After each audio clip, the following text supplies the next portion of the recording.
accident, one thing leads to another. Your injury leads to treatment. Treatment leads to hospital bills.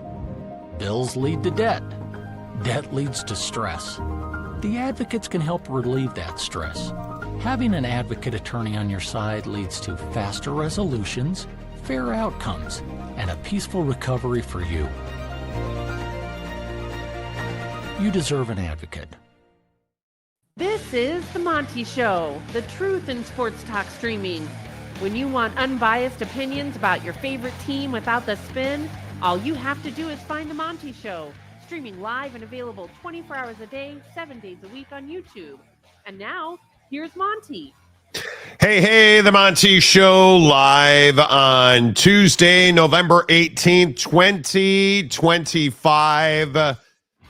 Presented by The Advocates. The Advocates at theadvocates.com, the best injury attorneys in the business. You do not want to miss the non-sports story of the day today. You too can get a henna tattoo that causes a massive blister on your face. Incompetence? Certain things happen in Bangkok. Do you need an injury attorney? Theadvocates.com, 24/7, 365. They're ready to fight for the skin on your face. I will never understand dudes, because it's not chicks going to Bangkok and getting henna tattoos. But if you happen to, you probably should have a good injury attorney. I'll never understand the bro that goes to a foreign country and just decides, I'm bored. Let's get a face tattoo and imitate Mike Tyson. You know, I mean, you do you, bud. Like, this is the greatness of Bangkok, Thailand right here. And we've got to talk about that story today. AI relationships, putting people in jail for infidelity. The non-sports stories of the day may be wild today, but nothing is as wild as what's going on in good old Oxford, Mississippi. Ole Miss.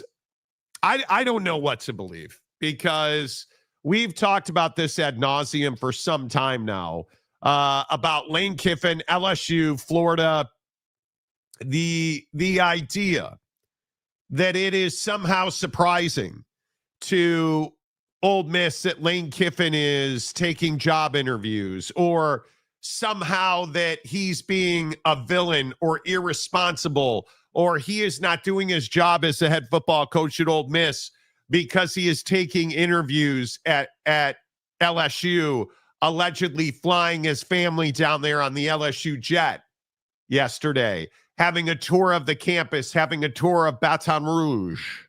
Now, all of a sudden, Lane Kiffin's being irresponsible, which I say is complete ridiculousness. Lane Kiffin, in my opinion, has not put a foot wrong in this entire process. He's not talking about it with the media. He's not really addressing it in questions. We've heard Lane Kiffin repeatedly and consistently deflect questions about Ole Miss and other jobs. People used to say, okay, you know, when people wanted to hire you or something and interview, and what questions do you have? What are your concerns? Okay.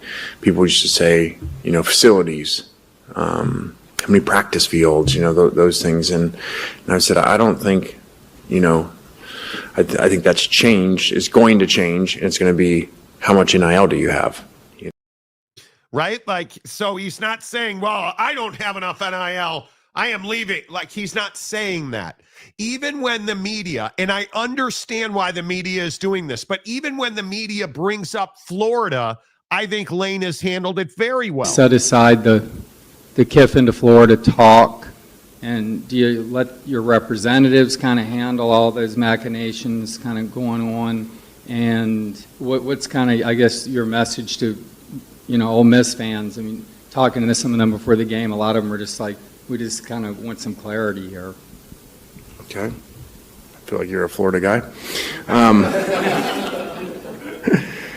You know, I don't think we were distracted. You know, 538 yards today for an offense seems pretty focused. So we've been dealing with what people would say been a distraction for weeks now, including that.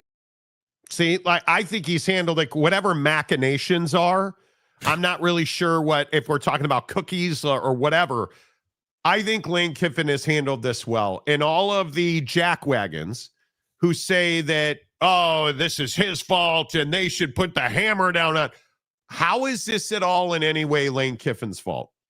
That's what I don't understand, because my question is, what would you have him do different? What has he done inappropriately? What has he done to bring undue attention to himself other than put up 538 yards, other than win games, other than virtually guarantee Ole Miss a spot in the college football playoff? And for that, we're hearing, all these idiots saying, oh, well, he shouldn't be allowed to coach the Egg Bowl. Okay, good luck with that. And I would ask you, if you don't allow Lane Kiffin to coach the Egg Bowl, what do you think the net effect of that will be? What is the positive? If I am a recruit talking to Lane Kiffin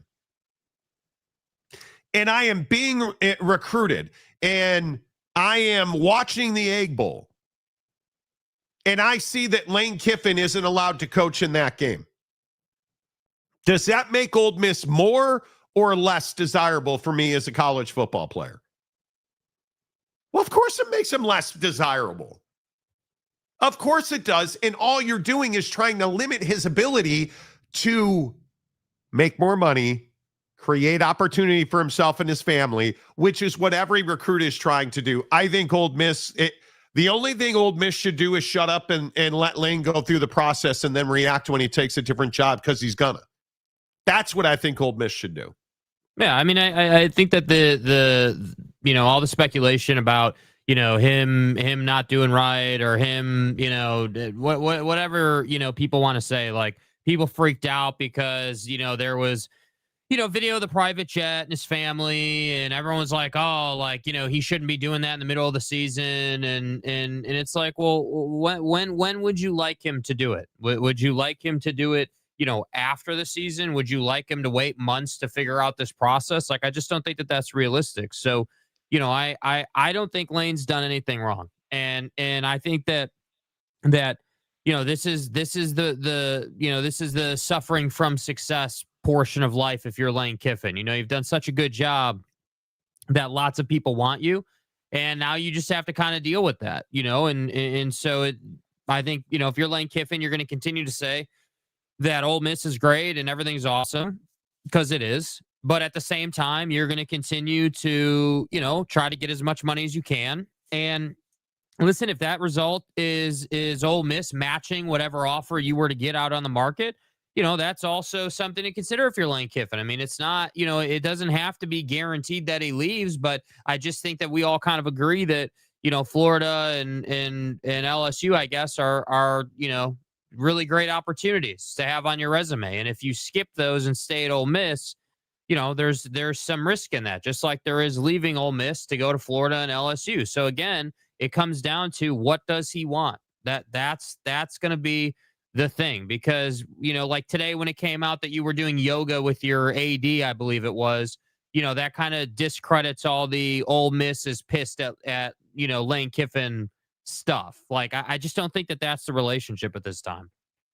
Yeah, I think this is really, really a mistake by Ole Miss. I think, personally, I do not believe they put a timeline on him. I don't. And Lane, I would say, went on the Pat McAfee show today and did an interview, but it wasn't an interview. It was one of the most embarrassing segments I've ever seen on ESPN, frankly. And they've had, ESPN's had a lot of missteps with guests. Today, this might have been the most embarrassing guest situation that I have seen in some time on ESPN, with Lane Kiffin's interview on, and I say interview very loosely, his appearance on the Pat McAfee show, But here's what Lane had to say about the ultimatum. There's a rumor now circulating on the internet, and we appreciate you joining us here to maybe kind of clarify this. Was there like an ultimatum given to you in the middle of a season from Ole Miss? It feels like the way I'm reading it on the internet is that Ole Miss has told you, and you were doing yoga, I guess, this morning with the AD. Ole Miss has told you, like, we need an answer. Is that true? And how are you handling it all with the team with what's currently taking place? Yeah, that's absolutely not true. There's been no ultimatum, anything like that at all. And so I don't know where that came from, like a lot of stuff that comes out there. Like I said, man, we're having a blast. I love it here. I mean, our running back's sitting right over here. Come on over. And it just couldn't be better. Like I say, you pray for things. Our fans prayed for this type of thing, and now we're in the middle of it.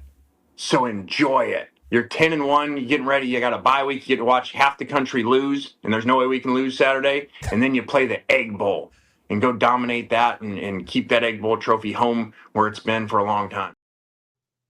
No follow-up question. No, not that was it. That was all the football talk. That was the entirety of it.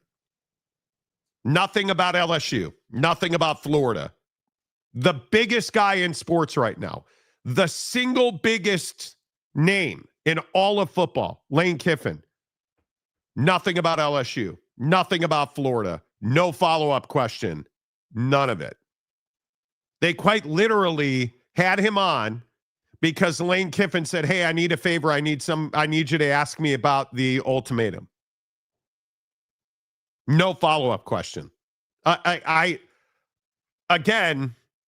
Again, I'm just going to say, I think this continues to be just a ridiculous. You had the biggest name in sports on your show today, and you did not ask him a single meaningful question. Nothing, not a single meaningful question, because the one you did ask him, you wasted it. And then you allowed him to bring a football player over, and you asked the football player 2 questions, and then Lane was like, all right, got to go now. I have no idea what they were doing with Lane Kiffin on their show today. Yeah, I mean, not prepared, no plan. You know, again, I think today is the perfect embodiment of what I always complain about. There was no plan. There was no like, yeah, we need to make sure that we get all this stuff out of him. We need to make sure that we give him the opportunity to, to say something, because that's all you can do, right? I mean, you know, all you're doing is giving people an opportunity to say something or whatever, to act on the question. So by not asking the question, I mean, I just don't know what the goal is. Like you're doing a sports talk show, and Lane Kiffin's on your sports talk show in the middle of one of the most high profile coaching searches out there in college football, and you don't ask him what he thought of Baton Rouge. You don't ask him, well, hey, how do you see these opportunities stack up, Lane? I mean, do you 2 weeks ago you talked about what a good job is. What do you think of these? Anything. But there's nothing. Instead we get Buddy the secondary voice, asking a question. We get football player guys stepping. Like, I get it, dude. We got to promote their players, but at some point it just, you have to be better. And this is why I say it's not really a sports talk show. I'm tired of hearing about, McAfee and this amazing sports talk show. All it is a bunch of dudes sitting around, meeting in one place, shooting the shit, doing whatever they want to do. That's it. And they happen to get the biggest names in sports because dude kicked a football for 8 years, and that's about it. So, God forbid we would ever get Lane Kiffin. God forbid anybody else would ever get Lane Kiffin. No, Pat McAfee's so I'm just not surprised. Like, we were texting about it. Like, I'm not saying you were surprised, but I feel like sometimes people are surprised. I am surprised they did not ask him about LSU. How do you have him on when Lane Kiffin's family was photographed in Baton Rouge? The jet was quite literally sitting on the tarmac in fucking Oxford, and you don't even ask him a single question related to a job search. You had him on because he asked you allegedly to do him a favor and allow him to deny the ultimatum. And then you don't even follow up on the ultimatum question. Like, I have no idea. It was so frustrating. It was so incredibly frustrating. And I think it's just, it is what it is. My guess is that Lane Kiffin's negotiating. It's not a guess. We know Lane Kiffin's negotiating with LSU. He is the by far best available coach in college football at the moment. LSU certainly is a bigger job than Ole Miss. Florida is certainly a bigger job than Ole Miss. And Lane is certainly an upgrade to anything either of those schools have had in recent memory. He's going to take a job. But it is remarkable to me that somehow Lane Kiffin's become a villain in all of this. And I just ask all of the talking heads, and Josh Pate saying that Ole Miss should, essentially Josh Pate saying Ole Miss should punish Lane Kiffin and not allow him to coach the Egg Bowl. Punish him for what? What has Lane Kiffin done wrong here? What has he done wrong here? And this is what I really struggle with. What is it that you think Lane Kiffin should be doing different than he is doing now? I've played you clips of him not talking about LSU, not talking about Florida, not talking about anything but winning the Egg Bowl and bringing the Egg Bowl trophy back to keeping it where it belongs and saying all the right things, promoting his players. What is it that Lane Kiffin has done wrong? Because I don't get how he's all of a sudden just some big villain. I don't understand it.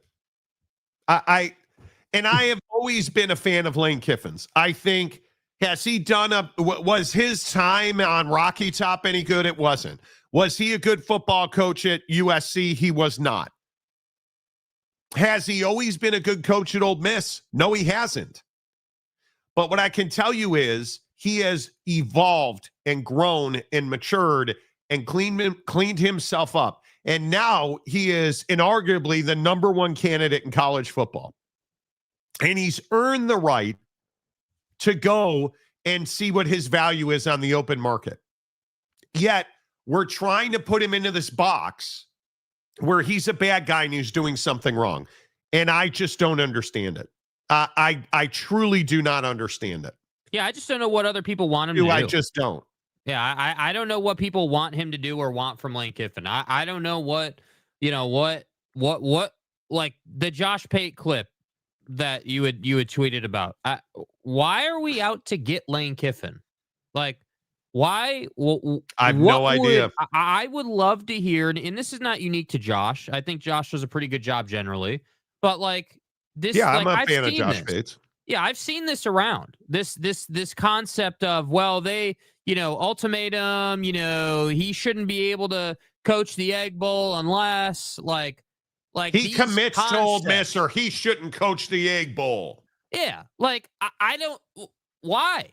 Why? If you're Ole Miss, why would you not want him coaching games for you, bro? Like, why would you not? Are you better off with somebody else coaching Ole Miss in the Egg Bowl and in the college football playoff than you are? If Lane Kiffin says, I'm going to take the LSU job, but I want to coach this team in the Egg Bowl and in the college football playoff, and you say no, did you hurt the team or did you help the team? You hurt the team. Did you do what's best for Ole Miss or did you do what's best for your own ego? Having Lane Kiffin coach your team, even though he's not going to be your coach next year, if he said that to you, you cannot possibly say no. Now, my guess is if he took the job at LSU, he would be gone immediately. That's awfully difficult to do that. But I just think all this heresy is what it is. This heresy being directed at Lane Kiffin is ridiculous. It is uncalled for. It's absolutely ridiculous. And I just don't know. I have no idea. In all honesty, I have no idea if you are an Ole Miss fan. Lane, like one of the things I've heard on my TikTok in the comment section is, well, he's going to take all our players if you let him coach the Egg Bowl. Well, fuck, bro. You think he's not going to take your players if you don't? Do you really think that him coaching your team in the Egg Bowl is going to keep players either there or not there? If you're at Ole Miss for Lane Kiffin, you're going to be at LSU for Lane Kiffin if he wants you. Hello? Would you rather win the national championship or not? Because the only way this team competes for a national championship is if Lane Kiffin's the head coach. Yes. That's it. It's his offense. It's his system with his guys. He sat on that show today, and as awkward and as weird as it was, and he promoted his running back. He literally sat up there. He knew he was going to talk to Pat McAfee, and he had his running. This is the second week in a row he's done this, where he's brought one of his players onto the interview. Bro, this is the guy you want coaching your team. It sucks he's leaving Ole Miss if he leaves. It sucks that he's leaving. But you can't be mad at the guy. He's brought you to heights you've never realized in the modern era of college football. And I would also remind you, this is the system all of you have been asking for. And now you got it, and you don't like it because he's leaving Oxford. Well, that's not the way the game is played. That's not the way the earth orbits the sun. I got bad news for you. That's just not the way this shit works. Right? Like it is, in my mind, this is the system everybody asks for. You just never think about the consequences of your request. Yep. Now you're pissed that he's going to leave for a higher profile job, and you don't want that to happen. To which I say, okay, if you don't want that to happen, then get your checkbook out. You don't want that to happen, pay the dude, right? Like, cough it up, because that's what this is. It is simply a money thing. That's it. That's it. Yeah. Yeah. I mean, listen, I would love Lane Kiffin to be the head coach at the beloved Notre Dame. It's never going to happen. I get idiot guy who can't count past 10. But I think Lane Kiffin's going to LSU. That's my opinion. I look at some of the storylines around this. I don't believe that Ole Miss went to Lane Kiffin and said, look, you son of a biscuit, you're going to give us an answer. I don't believe that's what they did. I don't believe that. Do I think that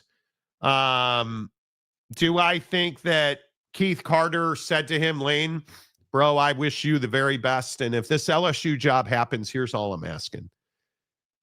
If you could take the job before the Egg Bowl so that we can move on, that would be best case. Because I understand it. It would be really difficult, in my opinion, because by the time the Egg Bowl gets here, in 10, 14 days or something, right? When the Egg Bowl gets here, the hype around Lane Kiffin, if he's not already named the coach at LSU, it is going to be thick, like the odor wafting out of your crotch. Like it is going to be rough, bro. That was probably too you probably taste that. But my point is, I think if it drags on that far, it's drug on too far. Mm-hmm. And I agree that you need some kind of closure. But if Lane Kiffin says, yeah, I haven't made up my mind yet, the week of the Egg Bowl, the Monday before the Egg Bowl, hey, Lane, got to have an answer here, bro. Yeah, I'd love to give you that answer, but I haven't made up my mind yet. Okay, you can't coach this week. Pack your stuff. That's what you're going to do. That's what you're thinking. That's in 10 days. We're out of here. in 10 days from right now when they play the Egg Bowl, you think you're going to, nope, Lane, nope, cut off his key card. Get this guy out, get this bum out of here. That's what you think you're going to do. And that's what you're advocating for. No, you're not. No, you're not. Advocates.com advocating. You're not. You're not. You're not. So how would you handle this if you were Ole Miss, Jake? Besides the first thing is to put on your puffer vest. Right. I mean, that's a prerequisite of any good, person doing a job. But I mean, I would be overly positive with Lane Kiffin. I would say, look, like, obviously, Lane, you're aware of our situation as Ole Miss. Like, obviously, you understand that with the portal looming timeline wise, and with what it takes to win in college football, we would really appreciate if we could get this figured out. We would love to retain you. We don't want to have to worry about who we're going to hire. That's not what we want. We would rather pay you and continue the success in Oxford. At the same time, though, if you're going to take the LSU job, if you're going to take the Florida job, let's get on with it. Just tell us, hey, like, this is what they're paying me. This is what the job is. This is what the opportunity is. Are you guys interested in matching that or not? And I would be operating from a place, if I was Ole Miss, of, hey man, like, love and respect, really appreciate everything you've done for us. Let's just find that finish line, right? Like, let's just together get to a place where we're fully transparent and honest. And that way we don't leave this, whole conundrum in a bad spot. There really should not be any like ill will between Lane Kiffin and Ole Miss. What it should be is, hey, like, let's just be fully transparent with each other, which is why I think you're seeing Lane and the AD doing yoga together today, allegedly. Allegedly. Like, that's why I think you're seeing Lane and, officials at Ole Miss, spending time together and doing things together even still, because I think Lane also takes that seriously. And I'm a big believer that going through this process as the candidate, your reputation is on the line here. How you handle this and how transparent you are and how you treat people is absolutely going to define your career. I mean, look what everyone said about Brian Kelly. Oh, well, Brian Kelly was an asshole. People didn't like him. Like, he didn't treat people well. All right, well, if you're Lane Kiffin, you've overcome a lot of stuff in your personal life to get to this point. Like, let's just keep it positive and keep it rolling. And that's why I say, like, I just don't think that this is going to be a conversation when the Egg Bowl rolls around. I think that everybody involved will be on the same page and will know what's going to happen. And maybe it gets announced publicly. I don't know. But I'm just telling you, this whole concept of, like, Lane is hiding stuff and, Ole Miss is annoyed with Lane and they're upset and there's also, like, that's just not, in my opinion, the environment between these two. I just don't buy it. Yeah, I think it'll be interesting to see how it happens. I really do. And I think Ole Miss fan is going to be out for blood on this one. Let's see. Holding Pat McAfee to a journalistic standard seems like a fool's errand. Well, you're probably right about that. And I know you've said this 100 times. I think I just expect him to do a good job, and he's never going to do a good job. He just is. Pat is not a guy that you can put a bar up against and say, okay, meet this bar every day. He's not going to do it. How do you have Lane Kiffin on and not ask the question? Yeah, I think I'll never understand it. Yeah, Pat has proven himself to be a guy that just wants to be a facilitator. That's it. He's not interested in doing compelling interviews. That's not his role. That's not what he wants. He's not interested in it. If he was interested in it, he'd ask follow-up questions, but he doesn't. And that's not unique to Lane Kiffin. And, I think that Pat McAfee, has the bandwidth and the opportunity to do better content as far as like the depth of the questions and, like, where he takes an interview, but yep.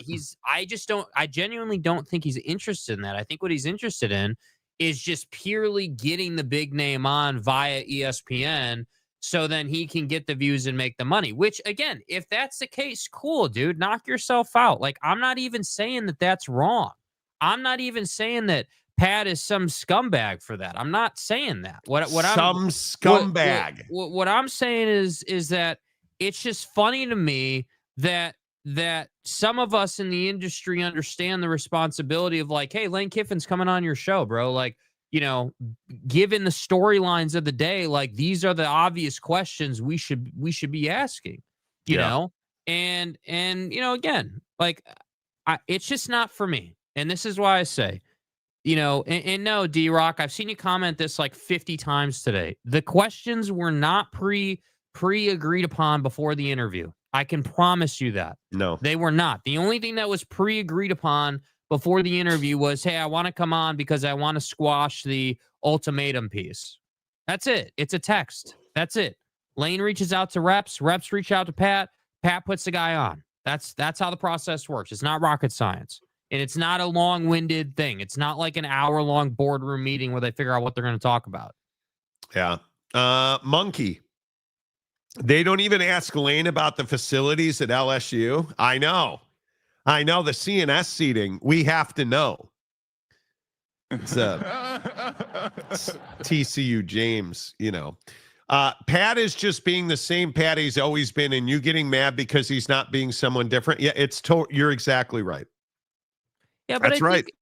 But while that is right, at the same time though, dude, like does that problem not get worse when it's guys like Lane Kiffin on? Oh, like, it does. Okay, you don't want to do it with Aaron Rodgers. I get it. Okay, he's your boy. It's wrong of us to criticize, but dude, it's Lane Kiffin in the heat of the thing. Come on, dude. I can tell you, I was texting with like 3-4 dudes during that interview, and we were all sitting there. He's really not going to ask about LSU. Got to ask the plain question. Like Marcus, our guy Marcus, at least make a joke about the plane being nice. Right? Was the inside, like, just make a joke about the plane. Didn't even do that. And worse yet is then having a player on and no follow-up to the ultimatum. Nothing. Like, we're sitting there trying to talk about it like, well, hey, what was the conversation like? How did it? Nothing. Chewy for $5. Chewy, good to see you. You didn't get Shota Imanaga. Ha-ho!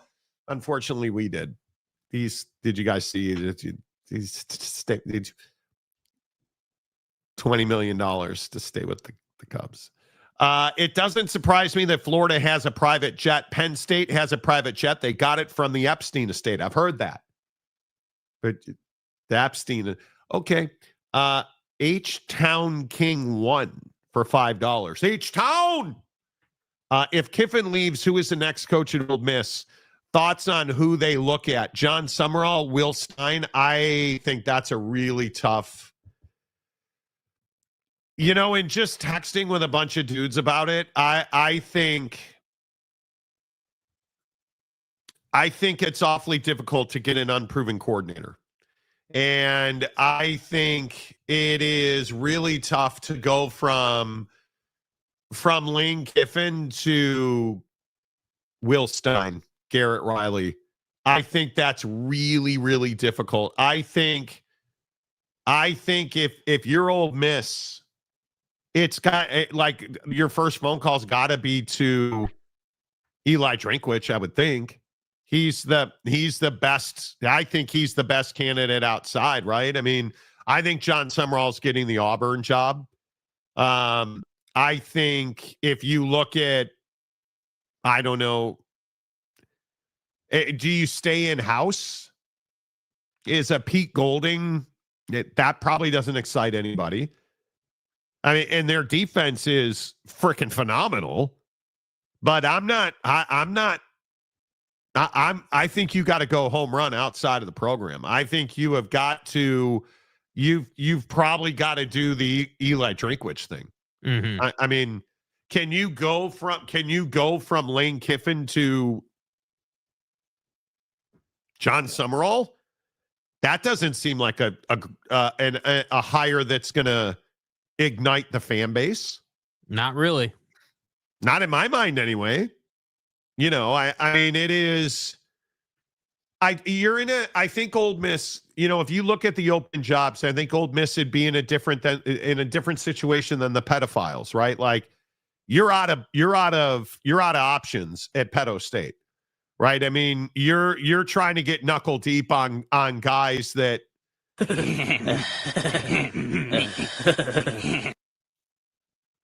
I mean, Penn State's probably going to a coordinator, I would think. I mean, it is, I think if we play the what if game, Lane goes to LSU, Ole Miss or Penn State. I think that's a lot closer. That's a lot closer than people think. I mean, Ole Miss doesn't have a proven history of sexual assault in their football offices. I mean, so I think you know, it's not the best situation, and we all know that. And stuff. I hate Penn State so much. I think Penn State's probably a coordinator job. I think it's probably a better job than Ole Miss. The problem is I think it's a much more difficult job to recruit there. And I think, this Sam Levitt story today is very interesting because I know everybody keeps telling me that, Kenny's not leaving, bro. Dilly. I hear you. But the problem is Sam Levitt's probably getting in the portal. Sam Levitt, who I think, what does he have? A broken foot? He's out for the year. His brother is a complete cock. Like his brother's name is Dallin Levitt. And those of you that are at all related to Utah football know that Dallin Levitt is a douche. And that's a drop, Jake. And he played at BYU and then got red-assed out to Utah State. And now he is an agent at CAA, and he's Sam Levitt's agent.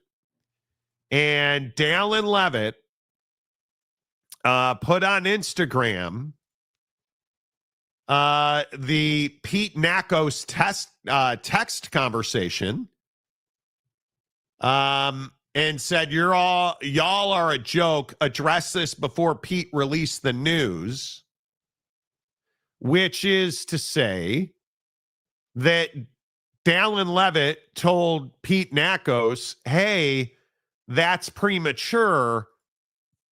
We're not there yet. Like, we haven't made the decision to get in the portal. If Sam Levitt's leaving Kenny Dillingham, where's Kenny Dillingham going?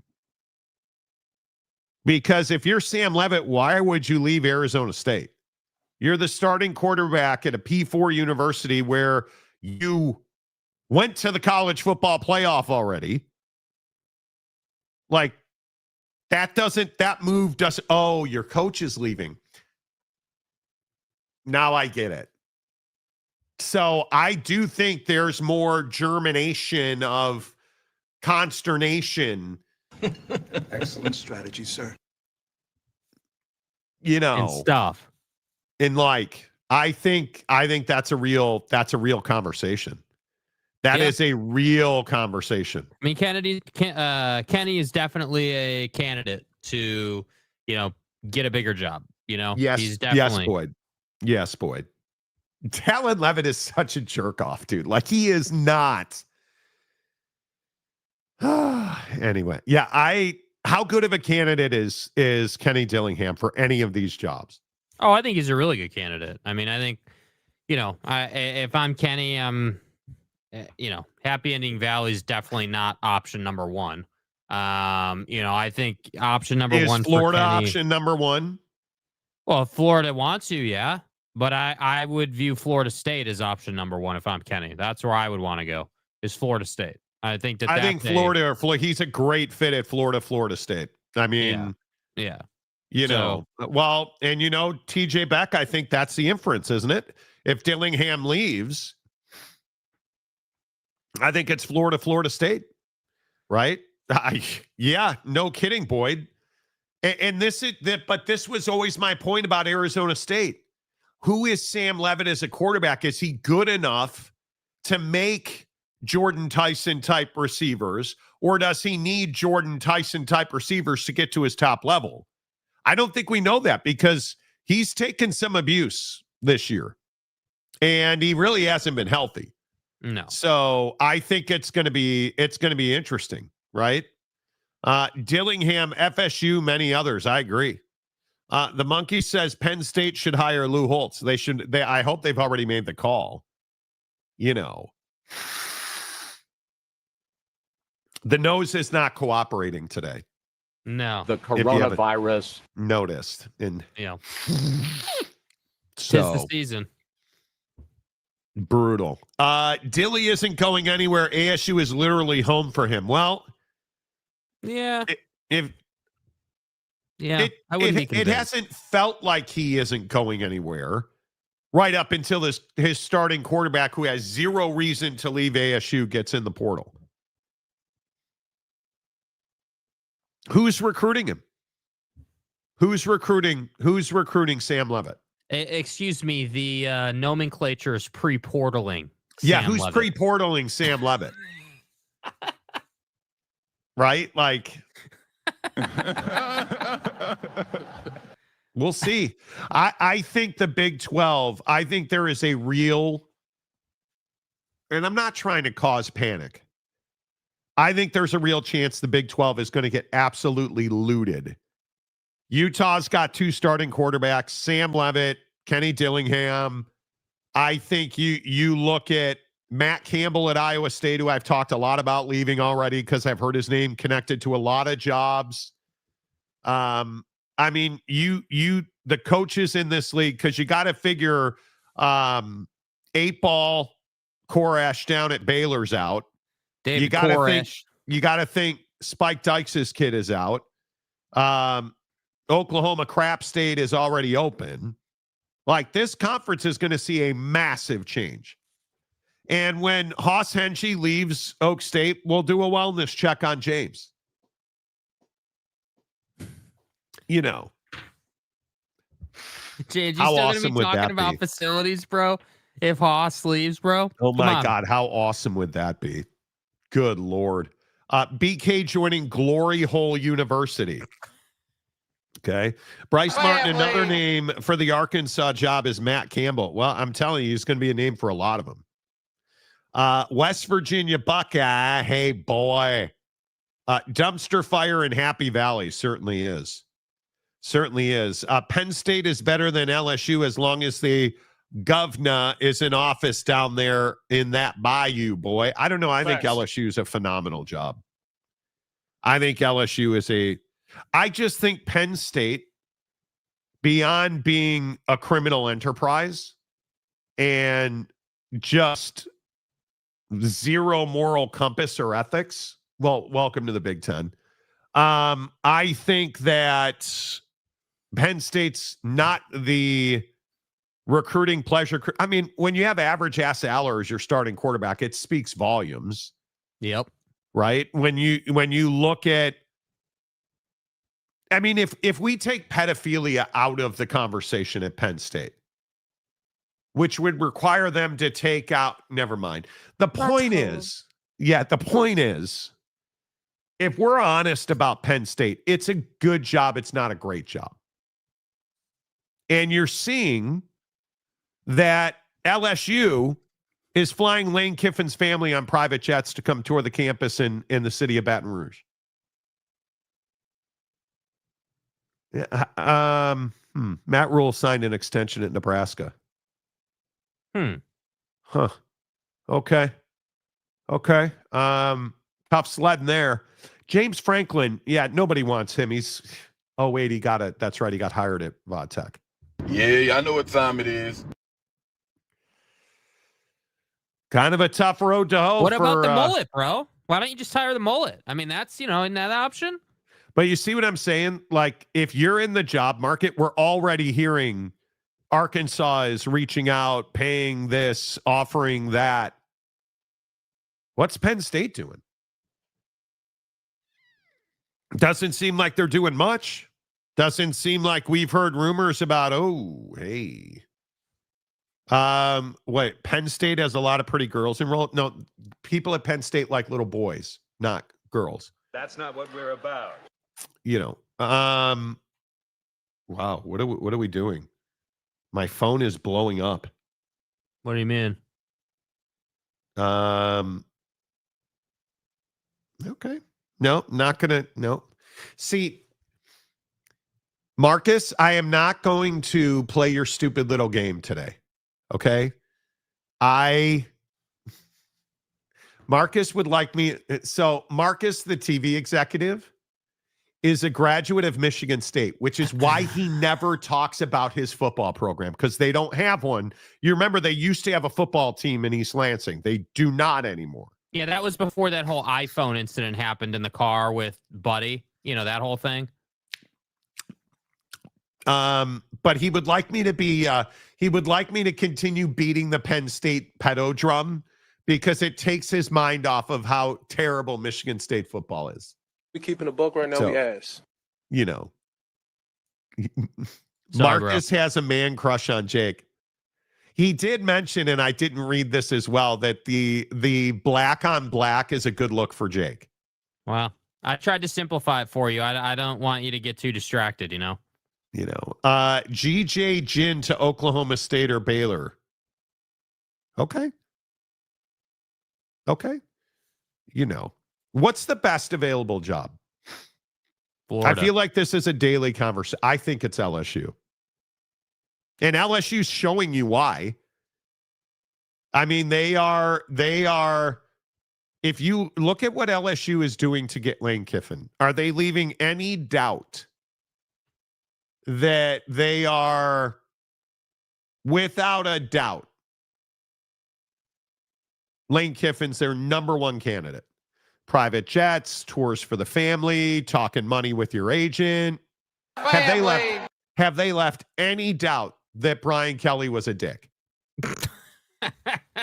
They really haven't, right? They really haven't. They are all in on hiring Lane Kiffin.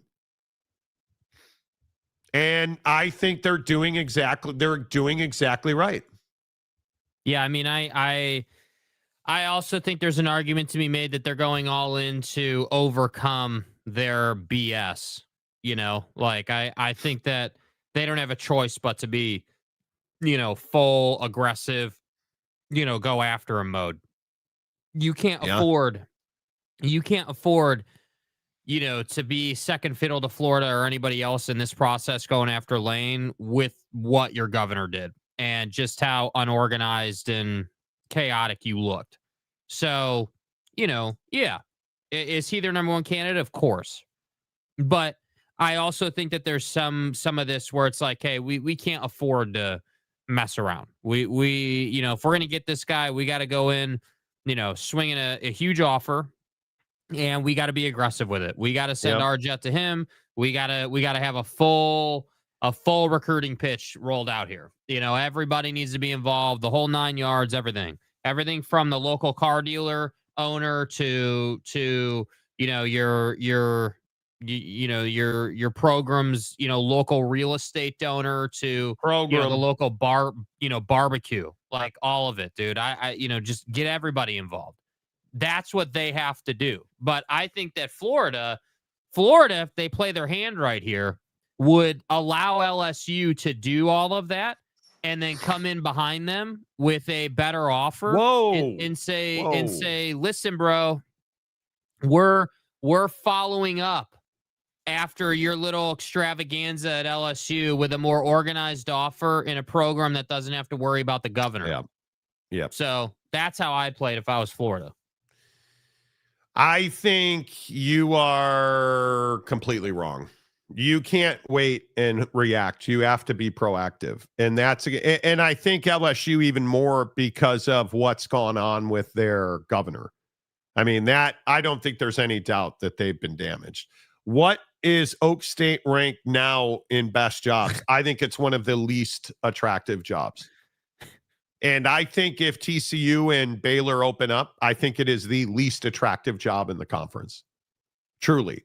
I think it's the least attractive. Gooby, quick to forget about Jonathan Smith at Oregon State. Yeah, he was a dude. wasn't he?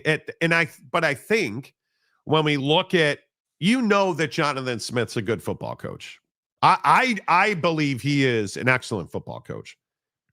It's tough to win at Michigan State. You're not ever going to get the best talent. And I think it's Arizona, which is why what's going on in Arizona is so wildly impressive, because I think it's really tough to get dudes to go to Tucson. And it's really tough to get dudes to go to East Lansing instead of Ann Arbor or Columbus. You have so much competition within driving distance. You're fighting Michigan, Notre Dame, Ohio State, Cincinnati. Like, regionally, you're just getting your ass kicked routinely.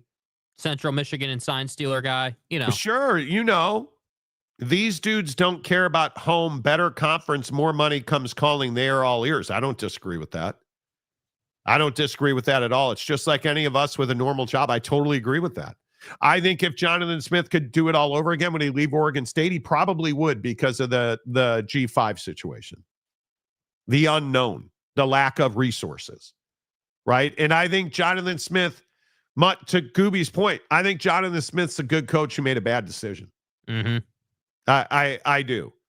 So it'll be interesting. Jake, give us a top 10 job list, please. Boy, that's tough. Yeah, I don't know that there's 10 on the list. Are there 10 good jobs? Yeah, I'm not so sure about that. I mean, I think if we want to word it as like, all right, by the time it's all said and done, what jobs open? I think that's a conversation we could have just projecting. But I mean, my order right now would be Florida, LSU, Florida State, Penn State. I would then look at, obviously, assuming Lane leaves, I would have Ole Miss. Then I'd have Auburn. And then, at that point, maybe the Big 12 starts cracking the list a little bit. But I think all of those are probably ahead of a Big 12 job at this time. That's tough, dude. I mean, if we look at what the best jobs available are, LSU's number one. I think Penn State or Florida is really interesting. I mean, you're both billion-dollar programs. I think that's close. And then I think Auburn, Arkansas is very interesting. I don't think you're going to win necessarily at Auburn more than you'll win at Arkansas. You have more resources, better facilities, better money. Auburn's a much more valuable brand, but they seem to not be able to win. And then I get into like UCLA versus Oak State. I think UCLA is a significantly better job than Oak State. By a mile. Are people really comparing those? Yeah. I think they are, like Oak State or now Stanford's tough. Oak State or like Oak State or Vatech.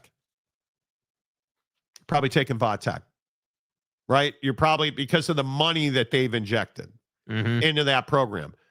Oak State or Stanford.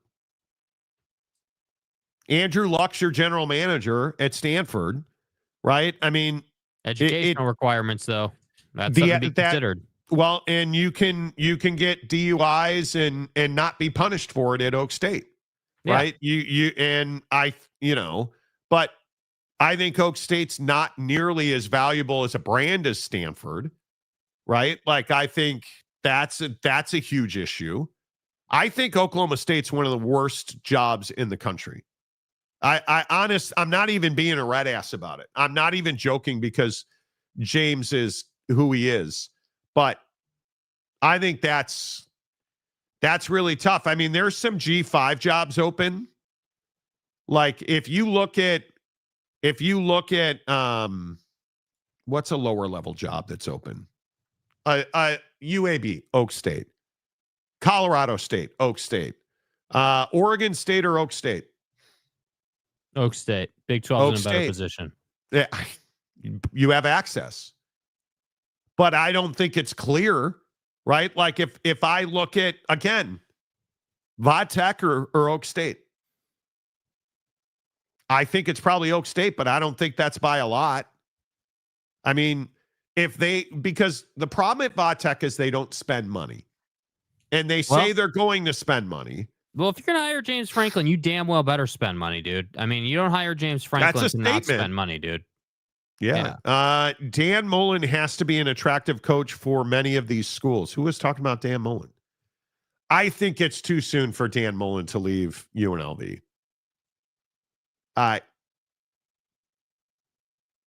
Can you imagine him leaving after 1 year? If there's, a big job open, yeah. Nah, you know, not his after wife wants 1 to get year. handsy in the SEC again, you know, or in the ACC, you know. D-Rock says Florida State's greater than Penn State, which is greater than Auburn, which is greater than Arkansas, which is greater than UCLA, which is greater than Stanford, which is greater than Oak State. Stanford or UCLA? UCLA. UCLA or Arkansas? UCLA. I would agree. I think Florida, Penn State, Auburn, sure. I think I would put on that list, Florida, Penn State, or Auburn. Auburn. Ooh, that's tough. Much better access to talent dude. at Auburn. Yeah. An easier recruit, bro. All right. Florida, Auburn, Penn State, UCLA, Arkansas, Stanford, Oak State. I don't hate that. Oak State has nothing going for it right now. No talent, money, no facilities, and moderate expectations to win. Totally agree. Douglas, are we saying the parking lot security guard could be Oak State's next head coach? I believe that's true. I mean, potentially, dude. So don't even think about messing with me. UCLA dog walks the Oak State job. He said dog walks. On multiple levels, even without a home stadium, Oak State or Cal. See, and I know nobody gives a rat's ass about Cal. You guys, nobody. I'm telling you, when they win, it's a really good job. You have a beautiful stadium. You have a lot of weed. Like it's a lot of weed. It could clear up my sinuses. It's weed. Okay. Because it's in the Bay Area. See, so it's okay. That's every day. Lies. Oak State has Hengy. That's right. West Virginia Buckeye. Heartline not going anywhere until maybe after next season. Duty's going to get offers. I think and we talked about this yesterday, Matt Campbell leaves Iowa State, and I think he will. I think that's the Heartline job. I think he would. You can't tell me it wouldn't be impossible for him to say no. If Iowa State calls Brian Hartline, if Michigan State calls Brian Hartline, I'm not going to Michigan State. Okay, you could see him saying no to that. If Penn State calls Brian Hartline, I don't think he's going to Penn State. I don't think Brian Hartline. Just merit alone. Because it's been explained to me that Brian Hartline wants nothing to do with competing against Ryan Day and Ohio State. Brian Hartline wants nothing to do with damaging that brand.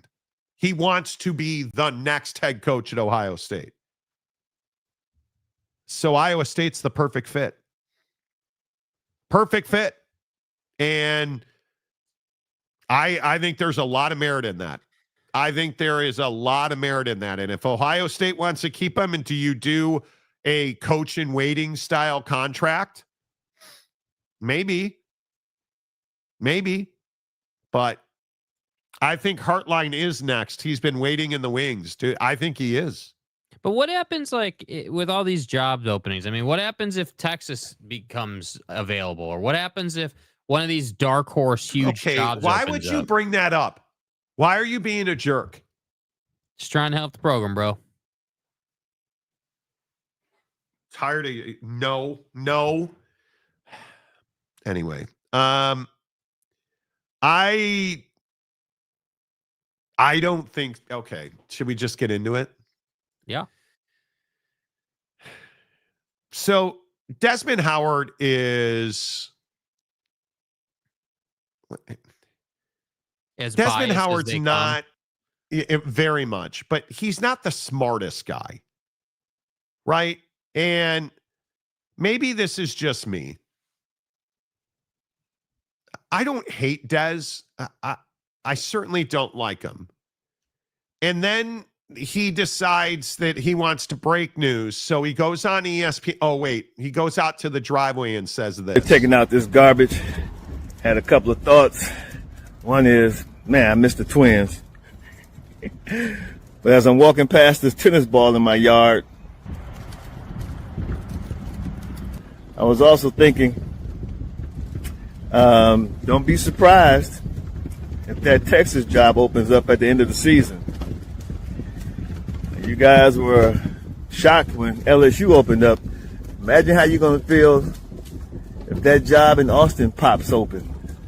I'm not calling or saying anyone's going to get fired. It may be a mutual parting of ways. You dig? No, I don't dig. And neither did Chris Del Conte, the athletic director at Texas, who immediately crushed this on Twitter when he said, "This is news to me. Thanks for the insight," with a facepalm emoji. He's a Michigan guy. What do you expect? Lies, right? And from what his front yard looks like, I think he's in the Iraq. But Iraq. Thank you. Do you think there's any chance Sark is leaving Texas? I don't think so. What job are you going to take that's better than Texas? Honestly, everything. Texas is one of the best jobs in the country, man. They spend money. You've got everything you ever needed. It has access, championship expectations. Texas, in my opinion, with job level, is right there with Ohio State, man. It is 1 and 1A. I think they are two of the best jobs in the country. So listen, I mean, if Chris Del Conte is saying that, I think Sark's going to be just fine. But I think it's hilarious that Desmond Howard does this bit in his driveway in his, bucket hat and sunglasses where he, wants to say that Sark is parting ways because what? The season hasn't been perfect this year because what? Texas has candidates falling off of trees that are somehow better than Sark. Last time I checked, there was a shortage of candidates, not a surplus. So I just think that I don't know, man. You would be foolish. I'm telling you, you would be foolish anytime in the next 3 years to fire Steve Sarkisian, in my opinion. Why would you even consider it? Like, what is there even to talk about? And this is what I say about the Knuckle Deep boys. How are you going to improve on James Franklin? Well, you're not. That's the harsh reality of where the Fighting Paternos are. Right? Because Paterno knew about Sandusky and covered it up for all those years. And now you fired James Franklin thinking that you were going to improve your situation. How are you going to do that?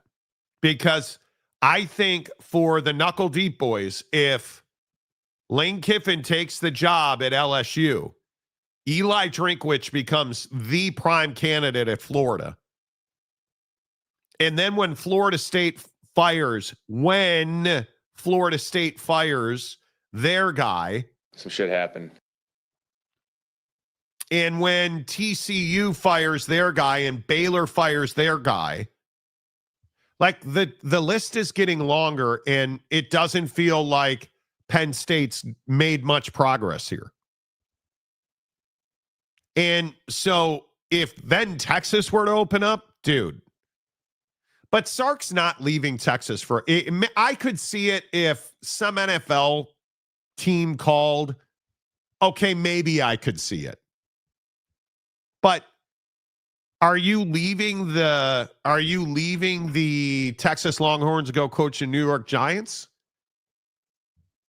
with Jackson Dart?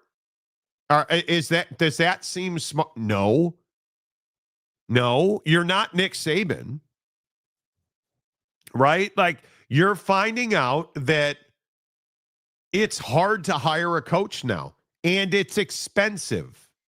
It is really expensive Nick to hire. Saban is a better man than you are. That's what I'm saying. Like, you look at And I do think the scumbags at Penn State are finding out that, well, your job's not as attractive as you think it is. And I do think that it's really difficult to compete job to job unless you're LSU and your governor runs his mouth and you can overcome all of that. It's remarkable to me. It is just, it's wild. It'll be interesting to see how all this plays out, but no, under no circumstance do I think that Steve Sarkisian is leaving Texas. No chance.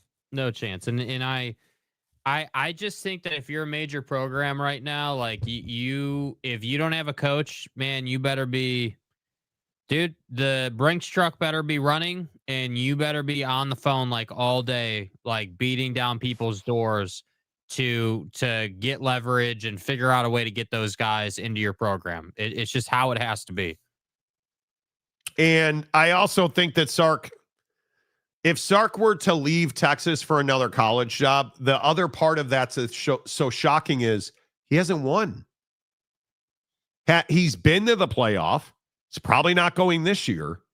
But the idea that he's going to leave, and I don't even know Texas is one of the best jobs in the country right now. I mean, he's proven that if you can recruit and you can staff, you're going to win. And he's got one of the best staffs in the country. And he's got one of the best rosters in the country, especially on defense. I just don't know how he would improve his situation.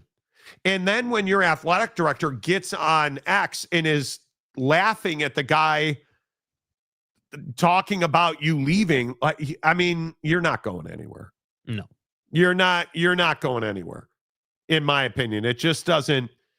And again, not to be redundant, I think you're learning the hard way from pedophilia U that you can't just fire your coach and upgrade, because I still maintain that Penn State's not going to find a better coach than James Franklin, because they're just not on that level, in my opinion. You're just not on that level. Yeah, and James obviously took them to places they hadn't been. So, yes. I mean, obviously, again, we talk so much about it. Obviously didn't get to the CFP enough, but you were always in the conversation and you were always relevant, and it always felt like a matter of time. So, again, I don't know who you're going to go and get. We got Penn State fan, abound about how, we've already got a guy and we're just waiting to announce it. Okay, you keep telling yourself that, bro. Yeah, it doesn't work like that in college football these days, because agents can't afford to wait. These agents are all, much to the governor, much to his credit, these agents are all in bed together, right? And it's going to be interesting to see. Is LSU going to improve on Brian Kelly? Because I think it's an interesting point with these universities that fire their coaches, especially these P4 universities. Are you improving on Shane Beamer? Yes. Are you improving on Mike Gundy? Yes, but those are incredibly low bars. Are you improving on Lane Kiffin? No. Are you improving on, again, James Franklin? I think it's the huge question. I don't think you are. No. How would you? I don't think you are. I really don't. And I think you look at some of the jobs that could be open. Again, Mike Norvell, Shane Beamer, I think those are. Do we really believe that Florida State cannot do better than what Mike Norvell's done? I have to believe they can. I don't know. Can South Carolina be a national power? Yeah, I don't know, dude. That's going to take some selling. I mean, are you going to be able to keep Sellers? Because I think he's going to portal. There's no doubt. He needs to portal. He needs to get somewhere bigger. Yeah. Phenomenal Hebrew. Penn Staters have thick skin. I'm not touching that. Or your thick skin. So that came out wrong. But my point is, so the shots are laughable now. Dude, it's not even. We do it more on this show just because I think you guys are a bunch of scumbag degenerates who shouldn't have a football program. But when I talk to different dudes, when I do radio interviews or like everybody calls you guys the Paternos, the scumbags, that's your brand. Macaque. Right? Like, and it is like one of the things I think is so funny is that all of the Penn State fans saying Drew Aller's the best quarterback in college football. He's going to number 1 in the draft. Basket. He's not even top 10. He's the next Josh Allen. You guys are so warped mentally from all the abuse that you just can't look at things normally. We're going to do way better than mediocre James. Okay, give me a list.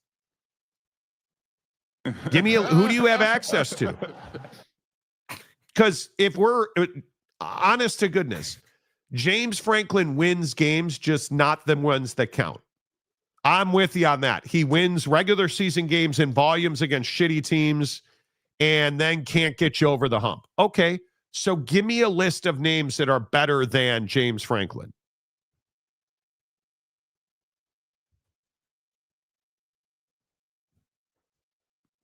Do you hear that? No, you don't, because it's silent. Because you're not improving. You're not improving. Look at these comments, dude. Look at how committed they are to denying the assertion that they can't do better. Look at this. You know, like any of these dudes, bro. Stephen Keel, Phenomenal Brew. Oh, is Stephen Keel here today? Yes. Oh, he's Stephen Keel is such a red ass. I've never seen that. Here we go, just something over and over. Well, of course you didn't see it because it was in the showers, dude. It was in the back rooms where nobody could see it until Joe it got Paterno exposed. didn't. Joe Paterno didn't know either, right? Oh, that's right. Just so you can go to Pound Town. Knows he did know. No. And Phenomenal Hebrew is actually really. You're a really good fan. Like, you've been here a lot. You comment a lot. You can actually, and I know this is crazy about Penn State fan, you can actually talk football. Somebody telling you that you can't do better than mediocre Franklin is frigging laughable. Okay, so give me a name. Who are you going to get? We're still Give me waiting. a name. Give me a name. Hope Dylan Stewart, defensive end of South Carolina portals. Well, you know. Penn State bot talk was guaranteeing Aller as a top 5 draft pick and a Heisman winner, right? Yeah, Christian Hackenberg, exactly right. Some school is going to get a good up and coming OCDC or lower school head coach as their next head coach. They will get called out for the hire initially, but will look like a genius later, of course. Yeah, crickets. Delaric says James Franklin, Oak State. He did better. He went to Va Tech. You know. So, some salty State Penn boys today. Yeah. Yeah. Yeah, because Kalani Sitake is going to leave God's University to go where they have pedophilia. Kirby Smart. Yeah, okay. You see, you can't play seriously. the Kirby. Dude, you think Kirby Smart is leaving first team all SRT to go to your peasant university, bro? Are you serious right now? Yeah, it's the approach we take. We're gonna dominate and try to win the fourth quarter. It's what we do in practice. It's what we do in the off season. It's what we build our core culture around, is being a more physical team. And you have to recruit physical players, and they have to buy into that process. I don't know that a lot of these kids nowadays, they want to check. They don't want physicality. And if you have the check and no physicality, you end up with nothing. So we're not just getting checks at our place. We're hitting people. And then he lets you transfer and they go and schedule your university because you're soft. Oh, man, dude. I think, I think it's funny that Penn State fan cannot legitimately. I think if we're being serious, and you're going to hire a coach, Ghislaine Maxwell has to be your first phone call. Brother. And I'll see you in Valhalla.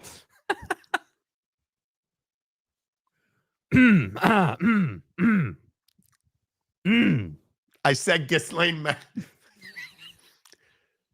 Come on, that's good material, bro. That's funny. That's funny as hell, dude. Okay, Dan Lanning to Penn State. Dan Lanning. Okay, right, right. It's amazing, and we don't have the video anymore. Oh, legitimately, here's your best candidate. I don't really get hung up on the running back's weight, but it is good that you have some that have some girth to them. But there's no doubt you need length and girth in this. Fits right in at Penn State, bro. I mean, fits right in at Penn State.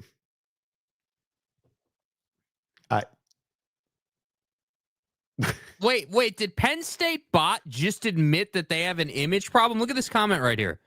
Kalani Sitake would change our image? So you agree that you're pederast you? You agree about that? Do you understand that Kalani Sitake is currently in his dream job and interviewed at Washington? And Washington asked, and we had this exclusively on our show, and then it broke nationally.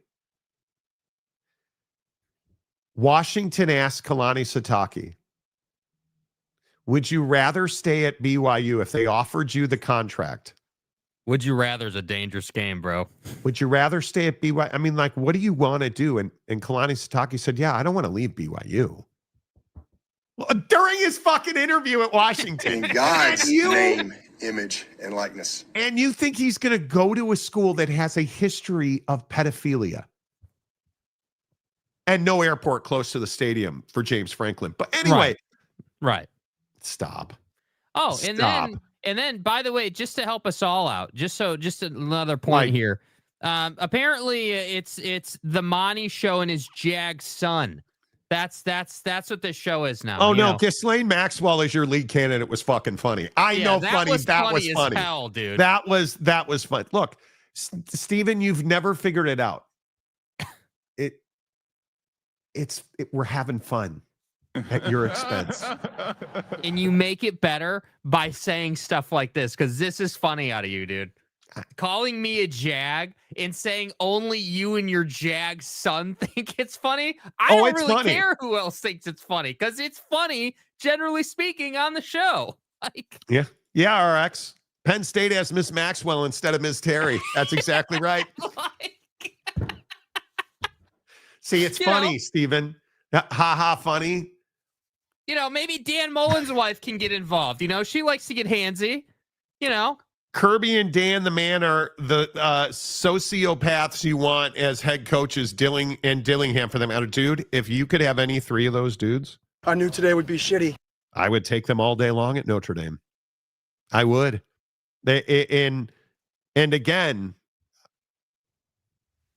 it is what it is. The Natural, it is comical. Yeah. It is funny, right? Sitake also has an open-ended extension, no expiration date. Kalani Sitake is not leaving BYU, and he's certainly not leaving for Penn State. You do need length and girth. He speaks the truth. P.S. Kalani is LDS, folks. He isn't going anywhere. And by the way, why would he want to leave? He's got the program to heights it's never been in the modern era.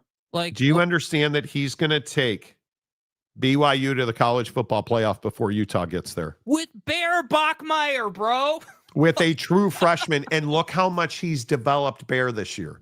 Or his staff has Penn State guy needs a hug or something. Stephen Keel is mad. Yes, he is. They do have Amazon in Happy Valley. Amazing. And your Jag son, LMFAO. Yeah, here we go. I mean, I'm finding it pretty damn hilarious myself. Oh man, dude. Yeah. Damn, that was cold. Exactly. Like button casuals, please. Lopes fan Gabe, good to see you. Steely, that Jag son is called Puffy Vest. Get it right, Steven. Yeah, just saying.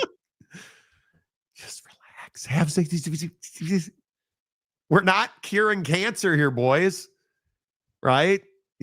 I'm not affiliated with these other Penn Staters. Thank you very much. We are Penn State. There are levels of Penn Staters. But Phenomenal Hebrew can actually have a conversation about, because I think Phenomenal Hebrew agreed with us that Drew Aller wasn't over the moon amazing, right? Like, I have no problem if you come in here, even Michigan, and it's why, like, Wasikowski, or I can't remember the other jackwagon's name, but Barron or whatever the guys, the other like all the Michigan fans that come in here, Lone Wolf, bro. Oh yeah, sign stealer guy was Lone Wolf, bro. He never knew anything about anything else and never worked with anybody else, dude. Yeah, well, you're ripping Jim Harbaugh for feeding kids with cheeseburgers. Like, are you listening to what you're doing? He was buying cheeseburgers for hungry kids. And Connor was there to vacuum up the rug. Sign stealer guy. And like, it's Ferris. Yes, Ferris. Didn't we wind up calling him Ferris Conjob, I think? Yeah. I'm pretty sure we did. How many burners, bro? Like 8 burners later, legitimately. Yeah, man, it was just cheeseburgers. Kids got to eat, man. You don't always have to be negative. Just have fun with it. Because trust me, when Notre Dame gets into a scandal, and we will, because I'm not going to have fun with it. I'm not. Drew Aller alone was the last straw on James Franklin. Probably. Was it the throw to the linebacker to end the Oregon game? Again? Or was it the interception by the beloved last year in the playoff? Ferris Khan, Monty, yes. Who has more burners, James or Ferris? Not sure. Dana Marie. Which again, right, just want to point out, Dana hasn't been anywhere to be found, and neither is James. They're both a directory, bro. God. I mean, it's wild to me. So if you are just tuning in, some of the stories we're talking about today, Steve Sarkisian, according to Desmond Howard, is leaving Texas at the end of the year. Chris Del Conte, I should look it up, because one of the great things about Chris Del Conte's tweet was that he actually has like the Jimmy Smith Family Foundation Athletic Director title. And I want to make sure that I get it right. Where is it? Here it is. Family. Vice President and Lois and Richard Folger Athletic Director, University of Texas. Is this a bowl game name, dude? Bro, you guys, is Twitter down again? Bro, don't. With Cloudflare being out, because you guys saw that Cloudflare was out today and last night. It's been repeated, and X uses Cloudflare as their primary cloud company, and now it looks like X is not loading. So here, by the way, here's Chris Del Conte's title. I wasn't making this up. I was not making this up. And I already follow Chris Del Conte, so I don't know why it says follow him. But Vice President and Lois and Richard Folger Athletic Director, the University of Texas. And he tweeted at Desmond and said, "This is news to me. Thanks for the insight," which I think is hysterical. Because another Michigan guy not being honest, no, feeding hungry kids, Monty. But that's just me. Jake, what do you think it would take to see Steve Sarkisian leave Texas? A scandal. That's what it would take. It would take Steve Sarkisian, I mean, honestly, I don't want to speculate about terrible things happening to people, but it would take something horrible happening, or him doing something, or like some kind of cheating scandal, or some kind of violence against women, sexual assault, I mean, any of the usual suspects, right? I mean, that's what it would take. I mean, it would take something done by him to get him out of there. I don't think that Texas is in any type of hurry to fire Sark. I don't think that Texas or Sark are in a bad place. I think Sark this year has struggled because he did not do a good enough job recruiting the O-line and the wide receiver room. I think, the game this past weekend against Georgia is a pretty good measuring stick for their shortcomings. You don't have enough wide receiver talent. You can't run the ball because your O-line is pretty mid, and Arch is still developing. And Arch, played well. So I don't think any of the football stuff on the field stuff, I don't think has Sark in any type of danger. I think that it would take a massive scandal or some sort of off the field disaster for them to move on drunk thing at USC, or like some type of just. And again, I don't want to go crazy with examples, but you guys all know the usual things. Yeah. So By the way, what did you have for lunch back there behind you on your right? That was breakfast, actually. That was those are breakfast burritos that I homemade for the week. So whatever. Yeah. Whatever. Yeah. I would love a breakfast burrito. This cold is killing me. Like it is. I don't even know that I have a full-on coat. I just have a nose falling out. Lois and Richard Folger, athletic director, bowl presented by Buc-ee's. Exactly right. Yeah. James, exactly right. It's fine. Bernie Kosar. Oh, yeah, Bernie Kosar had successful liver transplant surgery today. Well, it's going to take some time. I'm not all in on successful yet, but that dude, this is way off the reservation.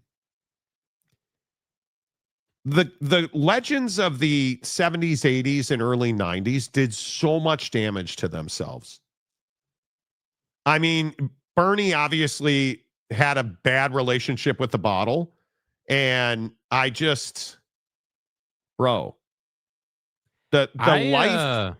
life that these guys don't live is amazing. It's nasty, dude. It is absolutely nasty. By the way, I do think you are right about Cloudflare potentially being out again. Starting to see reports about it on the good old Twitter machine. So I don't know if it hasn't reached Twitter or at all. Let's just hope let's just hope it doesn't cause any issues for us. That is not surprising at all. And it is. Twitter has been down on and off all day. It's just been a whole thing. So, real quick, non-sports story hit. Did you guys see that the House and Senate both unanimously -1, because the House had one Republican who voted nay? The Senate, about 10 minutes ago, unanimously passed the bill to send it to President Trump's desk to release the entirety of the DOJ Epstein file, which they shouldn't have passed a bill. Trump just could have done it. But are you guys surprised at all with how much momentum this Epstein thing has gotten over the last 3 days? That you had every Republican in government but one vote to release this today is... Well, I think it's the first time. That's crazy. Yeah, I mean, it's really the first time, in my opinion, and this is really starting to get talked about now. This is all over the internet right now about how not just the fact that they voted for it, but it's really the first time under Trump in either of his terms where the Republican Party has, through action, parted company with him on a topic. And I'm not saying that the Republicans have left Trump altogether. I'm not saying that, I'm not saying that. But what I am saying is that nobody wants to be associated with this. And I don't know who was the person that voted against this, but I'm just telling you, man, if you want to keep your seat and you want to keep getting that paycheck, you gotta get out from under this thing. And the only way to do that is to release it. And allegedly, there was a video going around the internet of Epstein's brother saying they're, redacting the Epstein files and, they're manipulating them and that's why they're all coming out now or whatever. So I have, I don't know. It'll remain to be seen, but I just don't know. I don't know what you do about this. The question is what legal activity is going to take place off of these files with Trump, because just having them and them just being in the public eye is not going to really do anything. It'll be interesting to see if there's actual like legal action that takes place or not. Like that would be the thing. Yeah, I don't know. It'll be interesting to see how it goes. I mean, they're going to heavily redact them. They're going to be released. They're going to say it's all fraud. Like it's going to be chaos. It is, and it's really unfortunate because whether you're pro or anti-Trump, this story does not end well for anybody. No. Like just the whole Epstein thing, and it's completely derailed our presidency. When you have a president that is he a lame duck now? I've heard a lot of people over the last 3 days calling him a lame duck president now. It kind of feels that way because this whole thing has derailed his presidency. And as Americans, I think that's bad. When the president has no ability to get anything done, that's bad for all of us. That is bad for all of us. It's just... Well, I think what I would say is, whether he's a lame duck now or not isn't as consequential as what happens in the midterms after this all gets figured out. Because that's the danger, in my opinion, if you're the Republicans. Like, you're in some serious trouble here. If this were to go sideways, like when these get released fully and, the public begins to kind of wrap their hands around this and the narratives start to come out and like, we get a lot of coverage of it and we begin to understand what they say, what is it, like 50,000 pages or whatever it is, like some ridiculous number. The question will be what picture is painted of Donald Trump, because if the Democrats or the Republicans can find a way to, win, and I'm not sure that there's a proper win here, but just find a way to be on the right side of this story, that could swing things one way or the other. Because you can't tell me that even the most staunch, Trump supporter can't get away from, what's in these documents if it comes out that he's all over these things. Yeah, I think that's going to be tough. And I think it's going to be really difficult to just make this go away. I just think we're past that. There is no making it go away. It's here. It's slapping you in the face daily. And the reaction, dude, the reporter, the involvement he's had, the interaction he's had with reporters both in the Oval and on Air Force One has been pretty piss poor lately. And I don't think that's helping him. The piggy thing, but also is not the thing, good. Yeah, dude, the thing with MBS today in the Oval Office with the ABC reporter, that's a really rough look, dude. That's a really rough look when you knew this vote was happening today. Yeah, it's going to be rough. But anyway, I just thought it was fascinating that it was unanimous -1. And the Republican representative that voted not to release it, that's your legacy now, which is just crazy. So I don't know. I'm not exactly sure how this plays out. It's not going to end well for anybody because I think now we're just the fallout's going to begin. And I honestly, I don't know how you fix it. But there is no fixing it if you're a Democrat or a Republican, because now it's going to get weaponized. So I don't know. We'll see.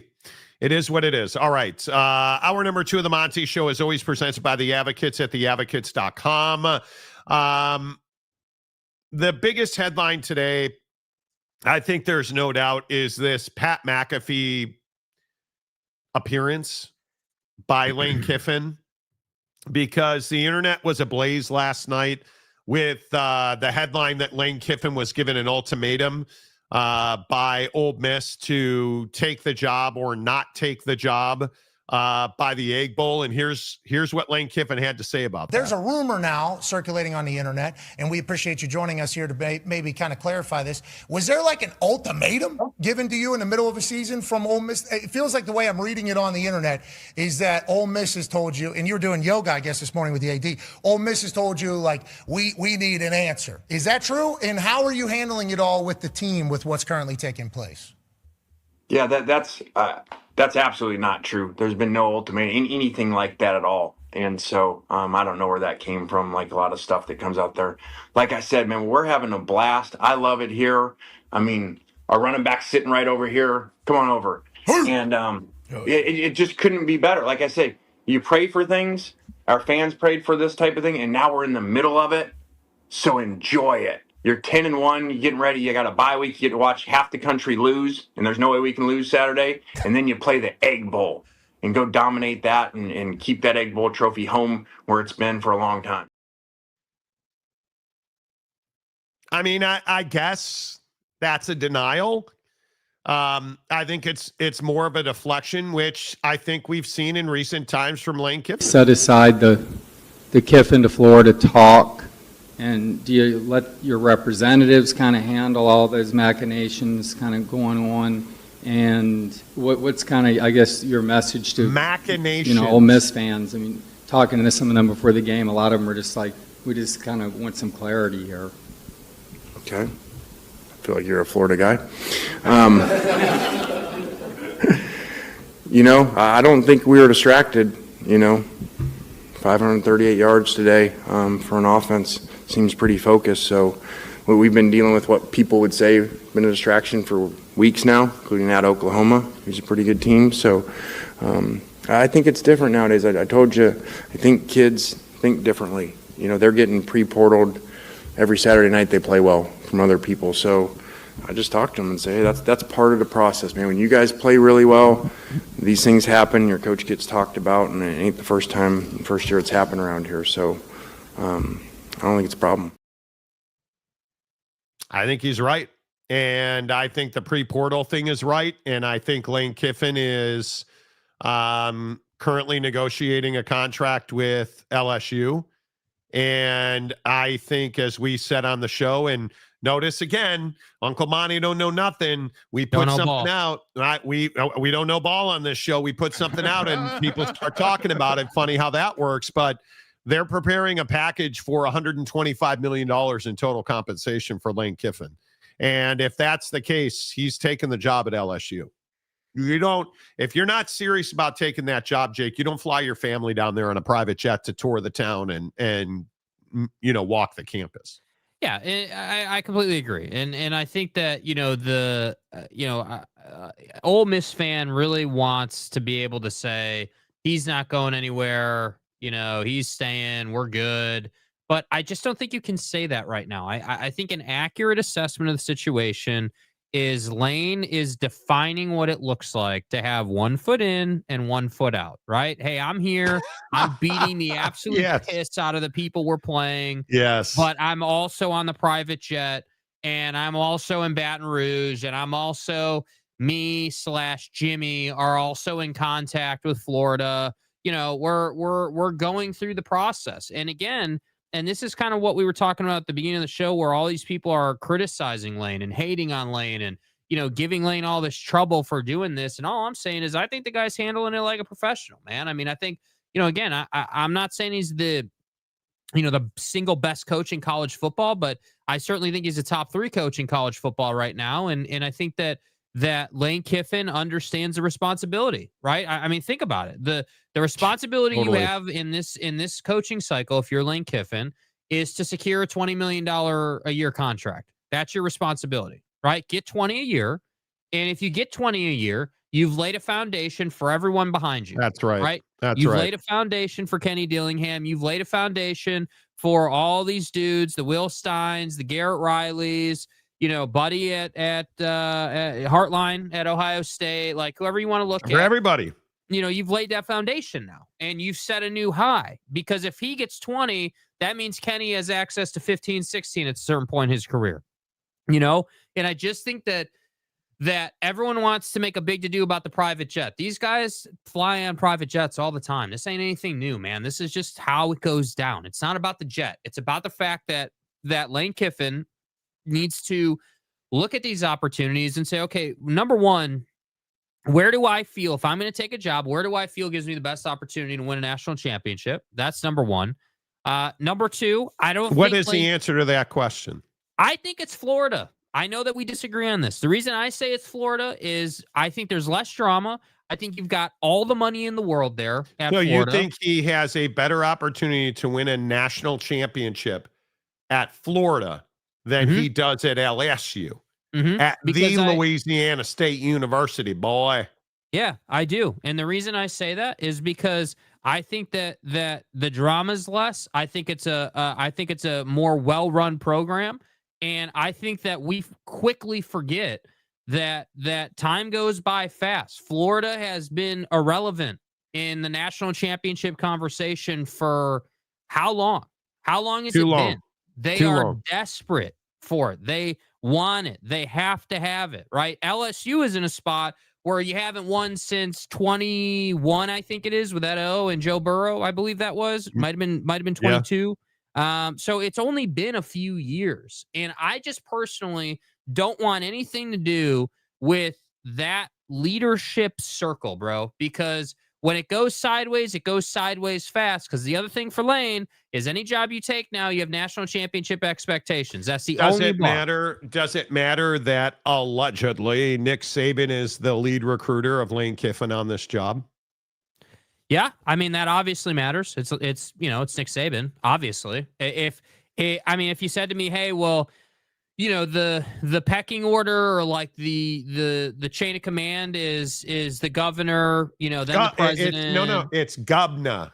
Gubna and his crawfish, then the president, then Nick Saban, then the AD, then Lane. Okay, yeah, I think that kind of changes things because Nick swings, a lot of influence, quite frankly. I mean, the guy can tell the governor to piss off, frankly. I mean, he can. I think LSU's the better job. I think and we've talked about LSU recruiting many times. I mean, kids in Louisiana don't dream of going to Florida State, Miami, or Florida. They dream of going to LSU. They dream of being a Tiger. Go Tigers. Mm-hmm. Like, I also think that with all of the dysfunction, I agree. The governor, he needs to shut the hell up because it hurts. It hurts them. But he did. He did. And I think you make all the noise go away when you block out that noise with $100 bills. And you block out that noise with private jets for the family. And you block out that noise with great recruits. And you block out that noise with a great stadium and night games and first-class facilities. And you block out that noise with an NIL budget. Block out the whole thing. Because again, I go back to what the train said about a good job. People used to say, okay, when people wanted to hire you or something and interview and what questions do you have? What are your concerns? Okay. People used to say, facilities, how many practice fields, those things. And I said, I don't think, I think that's changed. It's going to change. And it's going to be how much NIL do you have, when it was all collective, how is your collective? How's it run? How much do you have? Because that's before this, that was the salary cap, meaning that's how much money you're going to have. And I know some people sometimes think, well, okay, that's not a big deal, but just look at professional sports when it's not the same like baseball and the payrolls. And over time, who wins and who doesn't win. And somebody may have outlier years once in a while, but, and so now that's a little equaled out, but there's still, how much are you giving to Rev, to your football program? And then how much do you have collective wise? I think it's a big question. I think it is a big question. And I think when you look at what the train is talking about there, I'm just going to call him the train from now on. When you look at what the train is talking about there, I think it is incredible that we have a situation where Lane Kiffin's going to get whatever he wants, and he's earned that. And this is, again, I know that I said this earlier, but if you're just tuning in, what do you want Lane Kiffin to do differently than what he's doing now? Because I think Lane Kiffin has handled this spectacularly well. I think he has absolutely dominated this entire thing. And I don't think it's even possible for Lane Kiffin to do a better job handling the situation between Ole Miss, Florida, and LSU better than he has, Jake. And all these people saying he should be forced to miss the Egg Bowl or miss the college football playoff. You're short-sighted, so much so that you don't understand he's the only reason you're there. And if Lane Kiffin's not there, you're probably not winning a national championship. Yeah, not that you might even. And you're my opinion of that take of like, oh, well, he doesn't give us notice, he can't coach the Egg Bowl. Well, what are you, a child? Like what? Like what do you mean, dude? Like, you're really willing to lose Lane Kiffin over the Egg Bowl? Like, what are you talking about, dude? Like, the reality is you should be operating from a position of positivity and just, high level thinking, gratitude. Hey, like, hey, dude, we appreciate what you've done here. We love what you're doing here. We would love to pay you. If Ole Miss is capable of paying 20, hey, we would love to pay you 20 a year. We'll give you a massive extension. We want you to stay in Oxford, bro. We are committed at the highest level to winning a natty. I think it's important to point out they wanted an extension. They offered an extension, and he said, not now. Let's talk after the season. Which now we know means I'm talking to LSU and potentially Florida. So, and I think the other thing, look at this number that ESPN's putting out. What's not on this graphic? What is not on this graphic? That would be any team not in the Big Ten. Right? Like, look at the fact that Notre Dame drew 4 million viewers, because that's all Notre Dame. Pitt doesn't have an audience. That is all Notre Dame. Look at South Carolina and A&M. Notre Dame almost outdrew South Carolina and A&M. And then look at the jump to Bama, OU, Georgia, and Texas.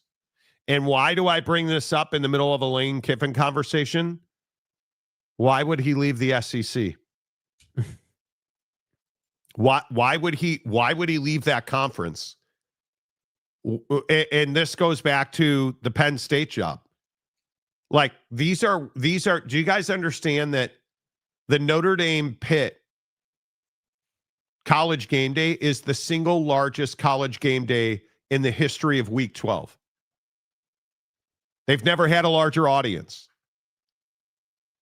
Those are massive numbers. And so when we talk about, well, why did ESPN and ABC bid so much money and so aggressively to get the SEC? This is your answer. Why does every coach worth his salt want to coach in the SEC? That's your answer. Why do you think LSU is willing to pay Lane Kiffin such a monumental amount of money?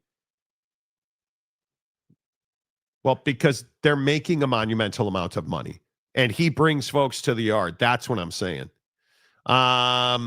Monty's light, now purple, equals Lane to LSU. What am I, the Pope? Right? It's white smoke, Monty. It's sad that Ole Miss is now on the verge of a playoff berth, and we're talking about this coaching situation instead of the team success. I agree, it sucks, but that's who we are now in college football. This is the reality that everybody wanted. Yeah, but right? Listen, Ole Miss got to be a killer, bro. This is what I'm talking about. Like, yes, you have to go out and again, I think they've handled this fine. I think that you got to go out and allow Lane to work the process and feel valued by other schools, and then because if you don't do that, you don't have leverage. So if Ole Miss offers Lane, let's say that Ole Miss in their initial extension offer had offered 20 a year, $125 million. right? Let's say that was the offer, which it wasn't, but let's just say that was the offer. That doesn't feel as powerful and good coming from Ole Miss as it would if you got that offer after LSU had offered you, after Florida had offered you, because then Ole Miss can be like, hey, well, we know what you're looking at, right? We know what the comp package in total looks like at these different options. And what we're telling you is we are prepared to eclipse all of those options, and we are prepared to double down with you and go to new heights with you.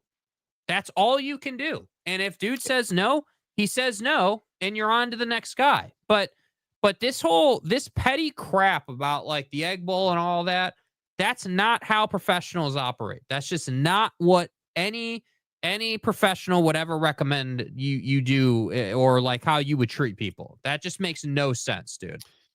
Yeah, and I think you're looking at a situation where recruiting matters. Like you look at Amari Latimer decommitting, and you know, it like Tennessee making a play for Amari Latimer. Like you look at all these stories and you start to understand why now there's a huge fight for all of Penn State's recruits, right? Like Kevin Brown decommitting over the weekend from Penn State. That's a huge loss, right? He's choosing between North Carolina, Ohio State, and West Virginia. It's incredible.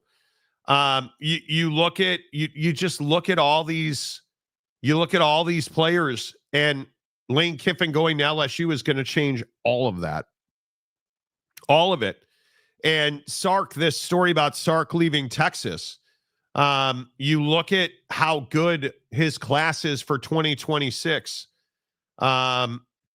Like you look at Richard Anderson, who's committed to LSU, and I think this is really where the rubber meets the road. You have a guy, a number 18 defensive tackle in the entire class. He's 18th in the entire class.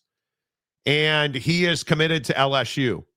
And there are rumors that Steve Sarkisian's very close to flipping him to Texas. Well, what happens if Lane Kiffin gets the job at LSU? Do you think that Richard Anderson's going to leave LSU when Lane Kiffin's coming in? Yeah, somehow I don't see that. I don't see that. And I think it is really critical that, like Baylor's going to lose a kid named Jamarian Carlton. Well, because they suck and they haven't fired their head coach yet. Why are all these programs firing their coaches middle of the season? Because they're going to lose talent. And if you don't have talent, you don't have wins. And if you don't win games, you're not making money. And if you're not making money, you're not going to have talent. And so you got to make these moves known, right? Like in Texas trying to raid LSU of 4 of their top 10 recruits, right? Because Bryson Martinez, who is a huge offensive tackle, where was he this weekend? He's going to be at DKR. He's going to be like, you start looking at this stuff, man, and I'm telling you, you cannot sit around and wait. And I think this whole thing with Texas recruiting and LSU recruiting, LSU knows they need to get Lane on paper today so that they can save their class. I think it's really important because guys like Ryan Day is not sitting around. Ryan Day is looking to make a huge run at a bunch of dudes. And these are the weeks where you start seeing guys like Ryan Day. This is where your class goes from great to elite because Ryan Day and Steve Sarkisian are out there poaching guys from other programs. Facts. But what is LSU doing right now? Not a whole lot of anything. Waiting. Yeah, hoping, right? So I think Ryan Day is, I don't know. I just think there's so many good programs right now. You can't swing and miss on Lane Kiffin if you're LSU. You just can't do it. No way. You just can't do it. So We'll see. Yeah. Dude that abides. Heartline could take the urban route through Florida back to. Yeah, I don't think Florida can take that kind of risk. I think Lane goes to LSU, Drinkwitz goes to Florida, and then all bets are off if the Florida State job comes open. Kenny's on the table. I've been sitting here thinking about that. I agree with you completely. I think Kenny's on the table and very much available. We talked about this a couple of weeks ago when he did his whole thing. Well, what are you telling the kids? Well, I'm telling them I'm not leaving because I'm going to be here. Well, famous last words of 9 out of 10 coaches before they leave a week later. That's right. That's exactly right. And it's just really interesting looking at all of the headlines. They're all on Lane Kiffin. So if you're Florida, and again, I'm asking about Penn State. If you're Penn State, this is when you should be hiring a coach because everybody's talking about Lane Kiffin. Yeah, if I was Penn State, I'd be going after Kenny too. Kenny at Penn State would be, I don't think if I'm Penn State, I'd be going after Kenny Dillingham and Matt Campbell. Those would be my two guys. Yeah. Those would be my two guys. I mean, I just think that's Penn State's a clear step up for Kenny, in my opinion. Penn State or Florida. I think Florida's got to get Eli Drinkwitz. No doubt about it. I think Florida's got to get Eli Drinkwitz. I think it's just so important. If they don't get Lane, they're not getting Lane Kiffin. I'm telling you guys, he's going to LSU. You don't do what LSU's doing and not hire the guy. And when you start looking at the way that this is going, he's going to get the job at LSU. And if you are Florida, you can't take a risk on a coordinator. You have got to you need an offensive guy at Florida. In my opinion, you can't make a Charlie Strong hire. You can't make, you just can't keep making these mediocre ass hires. You can't do it. You need a Dillingham. You need a Drinkwitz. Well, but again, Will Stein is an unproven head coaching commodity. Will Stein's fine on the West Coast. You can reach for Will Stein. But again, I'll go back to Lincoln Riley. If you're Florida, I'd much rather hire Lincoln Riley than Kenny Dillingham. Of course. It's just, I look at the guys that supposedly are available. Penn State should hire Matt Campbell. He's a great fit there. He's under the radar. He's understated, right? And I just don't think, like a Matt Campbell's not going to go to a shit show like Oak State. A Matt Campbell's not going to go. Matt Campbell would be exactly what the doctor ordered at Penn State. Mm-hmm. Brian Hartline would be exactly what the doctor ordered at Iowa State. Lincoln Riley would be the perfect hire at Florida. Will Stein would be the perfect hire at USC. There's rights and there's wrongs. And again, it's what I said about James Franklin. James Franklin doesn't win. So he's a good hire at Virginia Tech. Right? He was never getting the job at Florida. He was never getting the job at LSU. Winners. I want winners. Lane Kiffin. Right? Like, I just think that you have to really, the train is the guy at LSU. I'm convinced of it. And if the Florida State job comes open, Kenny Dillingham would be an incredible fit at Florida State. Mm-hmm. Do you understand how good football in Florida would be if it were Lincoln Riley, Kenny Dillingham beating the shit out of Mario Cristobal on a yearly basis? And then you fire Mario Cristobal in 2 years, and now we've got football in the state of Florida. And if UCF ever figures it out If USF ever figures it out, bro, that would be incredible. Oh, look, Oak State James is here, who's now a TCU fan. And then he has to insult my school. How did I insult your school? TCU is going to fire Sonny Dykes. How is that insulting your school? What are you talking about? I'm still under the effects of anesthesia. What did you have done? Can he be nice just one day? What did you have done? Yeah, what happened, dude? Did you get your butthole worked on again? Butthole. And I never said 2 words about TCU. To what do I owe this pleasure? What are we talking about? The reason West Virginia hired Rich Rod this time around was because the number of boosters, donors, and alumni that wanted him, he has helped open up coffers. And I think, Mike, he was a really good hire. Really good hire. Dude that abides. Penn State should absolutely should hire Matt Rule. Why? So you can have a more mediocre head coach? Is that what you're looking for? Will Muschamp and Gene Chizik. Oh. Do you guys understand just the not good enough coaches that the Florida Gators have hired? Do you understand that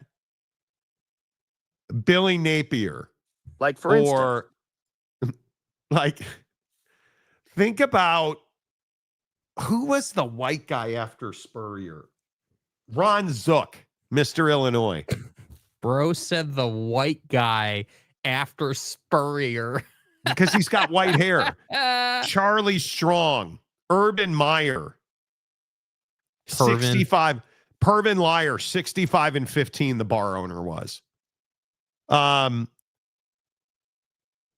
it was DJ Durkin. No, Will Muschamp. Oh my God. DJ Durkin, the interim. Jim McElwain, who actually was pretty good at Florida, but was never good enough. Randy Shannon. Everybody's favorite interim, right? And then Dan Mullen and his handsy wife. And then Billy Napier. Right? Like, bro, you know.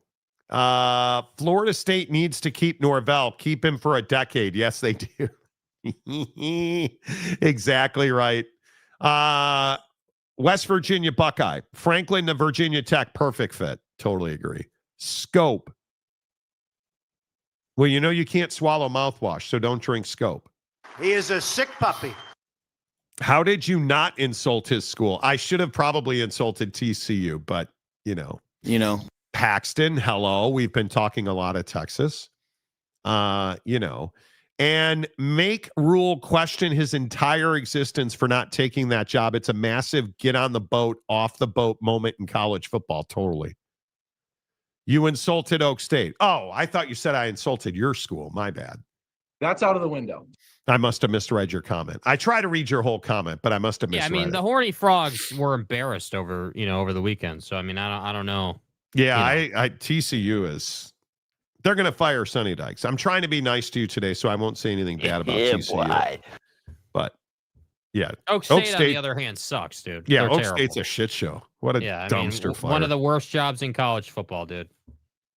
I get that. Marcus would like to go on the record. I don't even know what kind of procedure Oak State James had, but I'm pretty certain it involved his butthole no matter what. Yeah, dude. Glad he's knocked out for that. No man should ever have to go through it. Well, Butthole. there is that. There is that. Keeping Hill at BYU has to be a priority for the decision makers in Provo. Jay Hill's not going to get a head coaching job. I could see him getting a higher profile DC job, but he's a Utah man.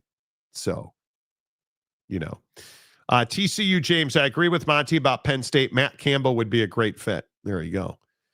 James, you got to stop putting hamsters up there, man. You do. Are you out of your goddamn mind? Tim Bruckmiller. Hello, Tim. Matt Campbell would be good at Penn State. Totally agree. James, what's your favorite Pixar movie? Stop. don't pick on James. Free D on the used car salesman. Okay. Do you understand that what Deion Sanders has done this year is an overwhelming success based on what that program was like the year before he got here? So as bad as you guys say he's been exceptionally more impressive in this year. It's amazing. I'm surprised Utah didn't get Billy Napier fired last year. Well, there is that. Oh, there he is, the king of Thailand. Bro, we have a non-sports story for you today. No, Oak State has not made publicly a commitment to football like Vodtech did, James. Oak State needs to spend money. Well, he doesn't care about Oak State. He's a TCU fan. You know. Toy Story, my personality is a mix of Buzz Lightyear and Woody. Bro, like, oh my God, just like that. Oh. What am I even supposed to say to that? You are in no way Buzz Lightyear. You are in, seriously, bro, check the mirror. You are in no way Buzz Lightyear. I don't really get it. Like, I ain't even seen the movie, and you're probably more like. You know who you are, James? You're the guy that refurbishes Woody. That's who you are, dude. You're the old man who comes in and refurbishes Woody. You're not Woody and Buzz, dude. You're not main character guy. That's not you, bro. Yeah, make his wood new. Make his wood new, monkey boy. Yeah, you know. Such a good picture. Dana, you look great in this picture. You know, it's fine. Just saying. It's fine. James Alvin and the Chipmunks. There you go. Alvin and the Chipmunks. Buzz takes things too seriously. Yeah, you're nothing like Buzz Lightyear. Buzz would never be seen driving a Japo shitbox with TCU stickers on it. Like, are you kidding me right now? Brother. Here's Buzz. Here's Buzz right here. Here's Oak State James, who's now a TCU fan right here. Like, you claim, again, bro, you claim Oak State is your school, yet your car is covered in TCU stickers. We don't take any shit. Figure it out. Figure it out. Like, what? Oak State Flanders. There you go. Lamont, how are you? Good to see you. Always flying in off the top rope. Buzz has a jetpack. He don't need no stinking badges. I mean cars. Oak State James calling himself Buzz Lightyear. You know. Monty feeling himself now. This is why I show up. Hands up, hands above the table, dude. Yeah, I don't know what bro feeling himself has to do with anything, but you know. We show up. You know. I'm gonna shave the mustache. I'm done. Are you? I hate it. Okay, why did this moment just happen? What just took place? I caught a glimpse of it. I caught a glimpse of it out of my side eye, and I absolutely I hate it. I feel like I look so much older with it. Mm-hmm. I'll go do it right now if I could. I hate it. Do it live on the show. And I have like a runny nose, and it gets all like boogered up and stuff. God, that would drive me nuts too. I can't blame you for that, dude. I can't. I won't. I'm not gonna. I'm finna. My wife is gonna be so mad. But I've made it like 3 weeks. Right? Do I get? I at least should get some credit for that. Yeah, I mean, you get credit for that. No question about it, dude. I mean, you know, did 3 weeks worth of something you didn't want to do, and you did it for the wife. And, you know, that's just what it is. I mean, you know, is what it is, man. It's fine. Yeah. You know, I think the mustache is probably more Lightyear, probably gray, so it does not show up like Jake's when it's dark. Well, I'm fucking old. Listen, I don't hate it. Yeah, I do. I hate it. I hate everything about it. Yeah. Yeah, no. I hate everything about it. I mean, I don't blame you, dude. I understand it's probably annoying to have to take care of it. You know, obviously when you know you have a cold, dealing with that is a pain in the ass. Brutal. Rectally speaking. and then I don't even want to know how much of a pain in the ass it is to eat with that thing. I don't know. It's more drinking with it. It's more drinking with it that I hate. And listen, I'm happy to admit, whatever. Like I'll admit it. Like we're not a beard family. We're not a Pirates beard growing type family.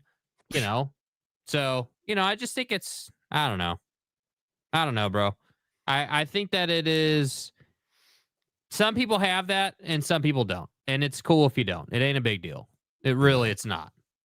You're not old. You're middle aged. I'm Dude, 52. why are you blacklisting, dude? Why Also, are you commenting I feel on his great. age? Minus the lingering effects of anesthesia. Okay, well, your 52 is like 78 because your butthole's wrecked. Yeah. And what kind of surgery did you have? And what happened? You said pro, but what does that mean? Bruck Miller says, Monty, you need to sport a Jacob Rodriguez type mustache. I have such good baby looks. I don't actually. Looks like the mustache on the Pringles can. Thanks. I feel better. I feel better. It's so funny. This whole weight loss thing. Mm-hmm. It's brutal. Jake, you are in Oregon now and need to grow a beard, wear a flannel, and eat TV dinners. I actually wore my big, heavy Columbia vest outside today. It was 45 degrees today. Yeah, it's not warm out. What are we doing? Colonoscopy and the pics were better than 13 weeks ago. Bro, you got to eat better. You just my issue with guys who are when you have intestinal wreck, it's your own doing. You should never go to Buc-ee's ever again. Right? You should never go to Buc-ee's ever again. You should never drink soda ever again. Fat. I don't understand it. Straws are a mustache and beard's best friend. Dude, seriously. I hate it. Monty, you got to go full Monty with the beard. Dude, I don't look good with a beard. I have there's a big patch right here that it just misses. All of this doesn't grow. It's not a good look. Monty looking like Andy Reid's brother with a mustache. Well, thanks for that. Man, that's Great. great. Wow. Did they use a rivet gun to secure the prolapse back in? Bro, what are you doing, bro? No. Wrecked butthole is the leading cause of multiple team fandom disorder. I believe it is. I believe it is. Here's Mr. Captain Nutrition. I've been eating more salads. It's a waste. Salads don't help you. I do need to get away from soda. I've been drinking more water. I love my TCU water bottle, but it's at work. Yeah, notice he didn't say his Oak State water bottle because then he'd be drinking urine. Bro, dude, I don't with the power that compels you, you need to get your ass on Google and do your homework, bro. You're getting, respectfully, dude, all jokes aside, salads are not going to fix intestinal pain. That's not how it works, dude. What's going to fix intestinal pain is supplementing, drinking an ass load of water over a longer period of time than 2 hours. Drink 80 to 100 ounces a day for a month, and suddenly your colon will feel a little better, right? It's funny how that works, and then from there, you got to eat more. You have to eat higher quality food. That's what Zepbound teaches you, bro. If you just eat high quality food in lower portion with a lot of water, you're an absolute machine. It's just easy.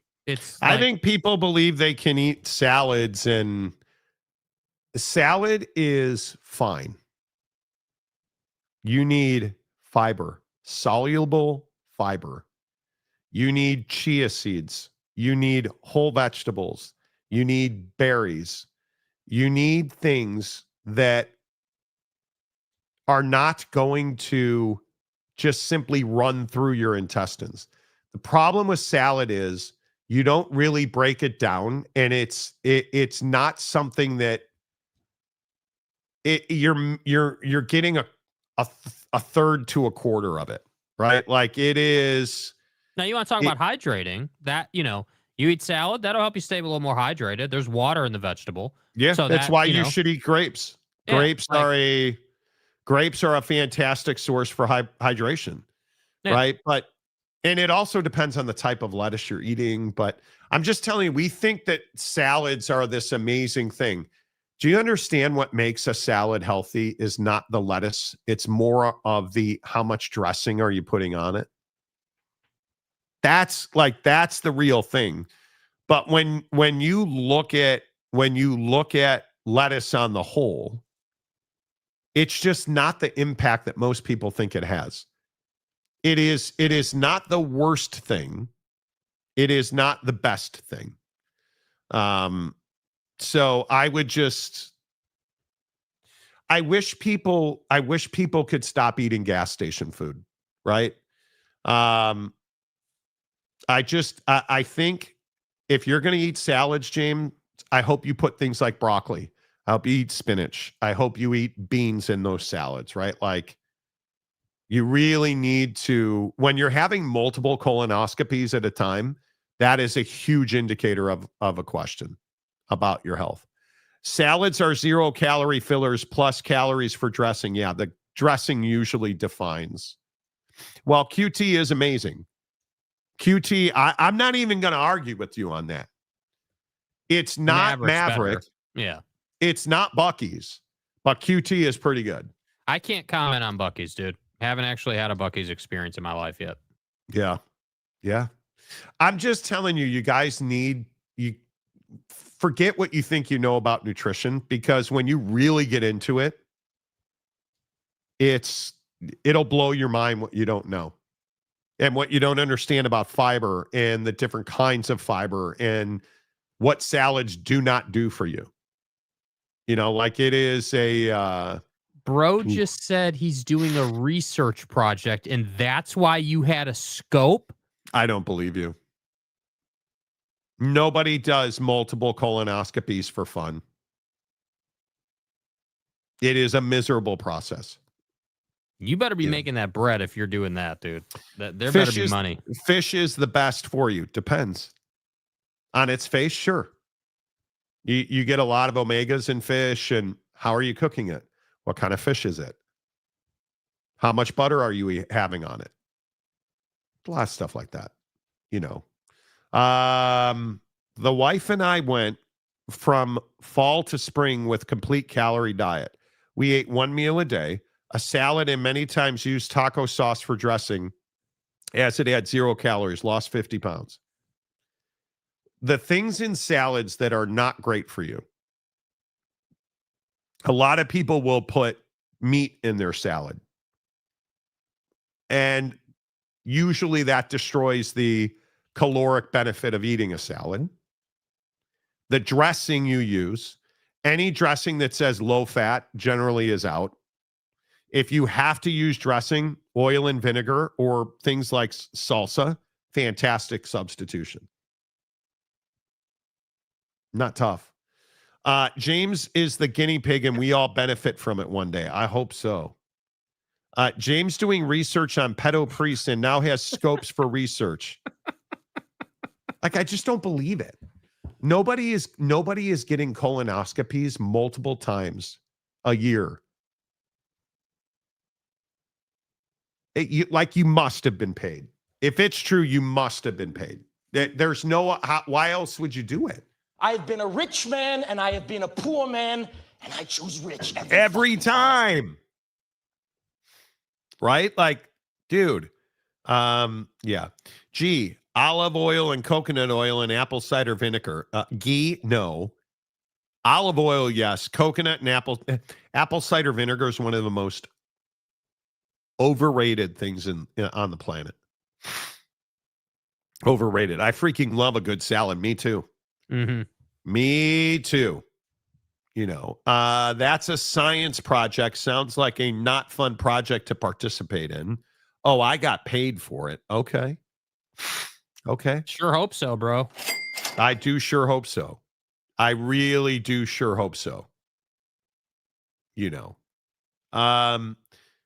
Let's talk some NFL real quick. Should Jamar Chase have been suspended for a game, Jake? Yeah. Yeah. I think that initially it wasn't caught, on the live. It was hard to see. But you slow that thing down, it's, it's pretty clear. It's pretty clear. So there's this incident. And there's been multiple incidents in recent times where guys have spit in other players' faces. And Jalen Ramsey got ejected for punching Jamar Chase in the face the other day. And now the video is very clear that Jamar Chase spit on Jalen Ramsey. And I think it is the lowest of the low. And I think my guess is you're not going to rescind the fine or the suspension on Jalen Ramsey. But this is not the last we've seen of this. Not at all. This is not the last we've seen of this fight, in my opinion. And I think that Jalen does this to guys where he just is a bully. He talks a bunch of junk. He gets in your head and gets under your skin. And I think that I would expect better of Jamar. But I think for a team that is once again underwhelming and frustrated and, just not doing what anybody would have expected. I think the frustrations boil over for some guys who have expectations. And that to me is what that is. I don't think that, generally speaking, in the day-to-day, Jamar Chase wakes up and is like, yeah, I'm going to spit on someone today. But Jalen Ramsey's excellent at getting you in a bad place mentally. And that's what I think that was. No excuse, right? Not an excuse. But I just think that's what took place, is that Jalen is physical, beats you up, puts you on the ground, punishes you. And, you just had enough of it. So, yeah, you're going to get suspended and you're going to pay a fine and we'll move on from it. And eventually, it would be good if the Bengals won a game at some point or were competitive again in the playoffs or did anything other than losing and getting hurt. That's the problem. Yeah, I would agree. I would agree. It is not good. Spitting on people is a felony in real life. Yes, it is. Good thing the NFL is not real life. Jalen Carter got suspended for a game, but was kicked out of the game at the beginning of the game. I do not remember how many games Romanowski got. Oh, my God. You remember that? Yeah. I think James is mistaken. He wasn't the one doing the research. Yeah, I believe that's correct. Monty, wouldn't you beat someone's ass if they spit on you? Probably, but I'm also very anti-physical violence. So I don't know what it would take for me to throw hands. I know that I would probably not do it with the Kansas City Chiefs because they're done. What's my guy Cam say? If you look in the mirror, we're ass. I can't remember what he says. Yeah, let's see. They're ass right now. We ass. Yeah, they're ass right now. Are the Kansas City Chiefs going to miss the playoffs? Yes. Yes, they are. And are you happy about that? Wait, that's right. Your girlfriend's a huge Chiefs fan. Yeah, I think it's good for the league. Jake's not allowed to say bad things about the Chiefs or Taylor Swift. Yeah, it's good for the league. So you just confirmed that he said yeah. That the Chiefs have been very mediocre this year. The league has caught up to their shenanigans on offense, and the defense isn't good enough to hold it down. And that's why I think that just say it. Trav sucks. He should retire. He should, and he does. He is not good. He sucks and he needs to retire. There's no question about it. Trav. I think that you can only scheme Travis into catching touchdowns and covering up for his ineptitude so long and before it gets exposed. And that's really what I think it is that you just don't have that dynamite threat from the tight end position that you used to have. And because of that, the defense is able to key on your wide receivers and play a little bit softer of a shell up top, which means you're not going over the top nearly as much. So that's why I say it's this whole deal where like the Bills game for the Chiefs, I was like, yeah, dude, this is a game you win last year. This is a game you win last year. This all the narrative last year about, oh, we've won 17 one-score games in a row and we're finding a way, Monty, and we're it's not sexy, but we're getting the dubs. Like, okay, cool, dude. That was last year. And this is this year. And I just think that the Chiefs, I love what Andy Reid does. I don't care what uniform the guy's wearing. He's an innovator. He's super creative. But the whole thing in the media this week where he said something like, because people asked him, hey, why aren't you guys running the ball as much, right? Like, why aren't the Chiefs running the ball, establishing the run, trying to get the defense bought into the run? And what did Andy say? He goes on to say something like, yeah, we're calling them, but they're getting changed a lot, right? They're getting changed a lot, which means, hey, Pat's audibling out and changing the play. So again, I just think that at some point the dynasty comes to an end and you have to restock that thing. And that's where they are. They have to get bought in on getting back into the draft and retooling the talent. That's how they'll get back on top. But I don't believe for a second that a 5-loss team is getting into the playoffs, dude. I have real trouble with that. Just stop. They're done. If we're keeping it buck, we ass, whatever he says. We keeping a buck right now, we ass. That's right. LA Rams beat the Seahawks. Who's the best team in the West? 49ers. I think it depends on where the game's played. Yeah. I mean, I think that's a tough question to answer, man. Who's playing quarterback and where's the game played?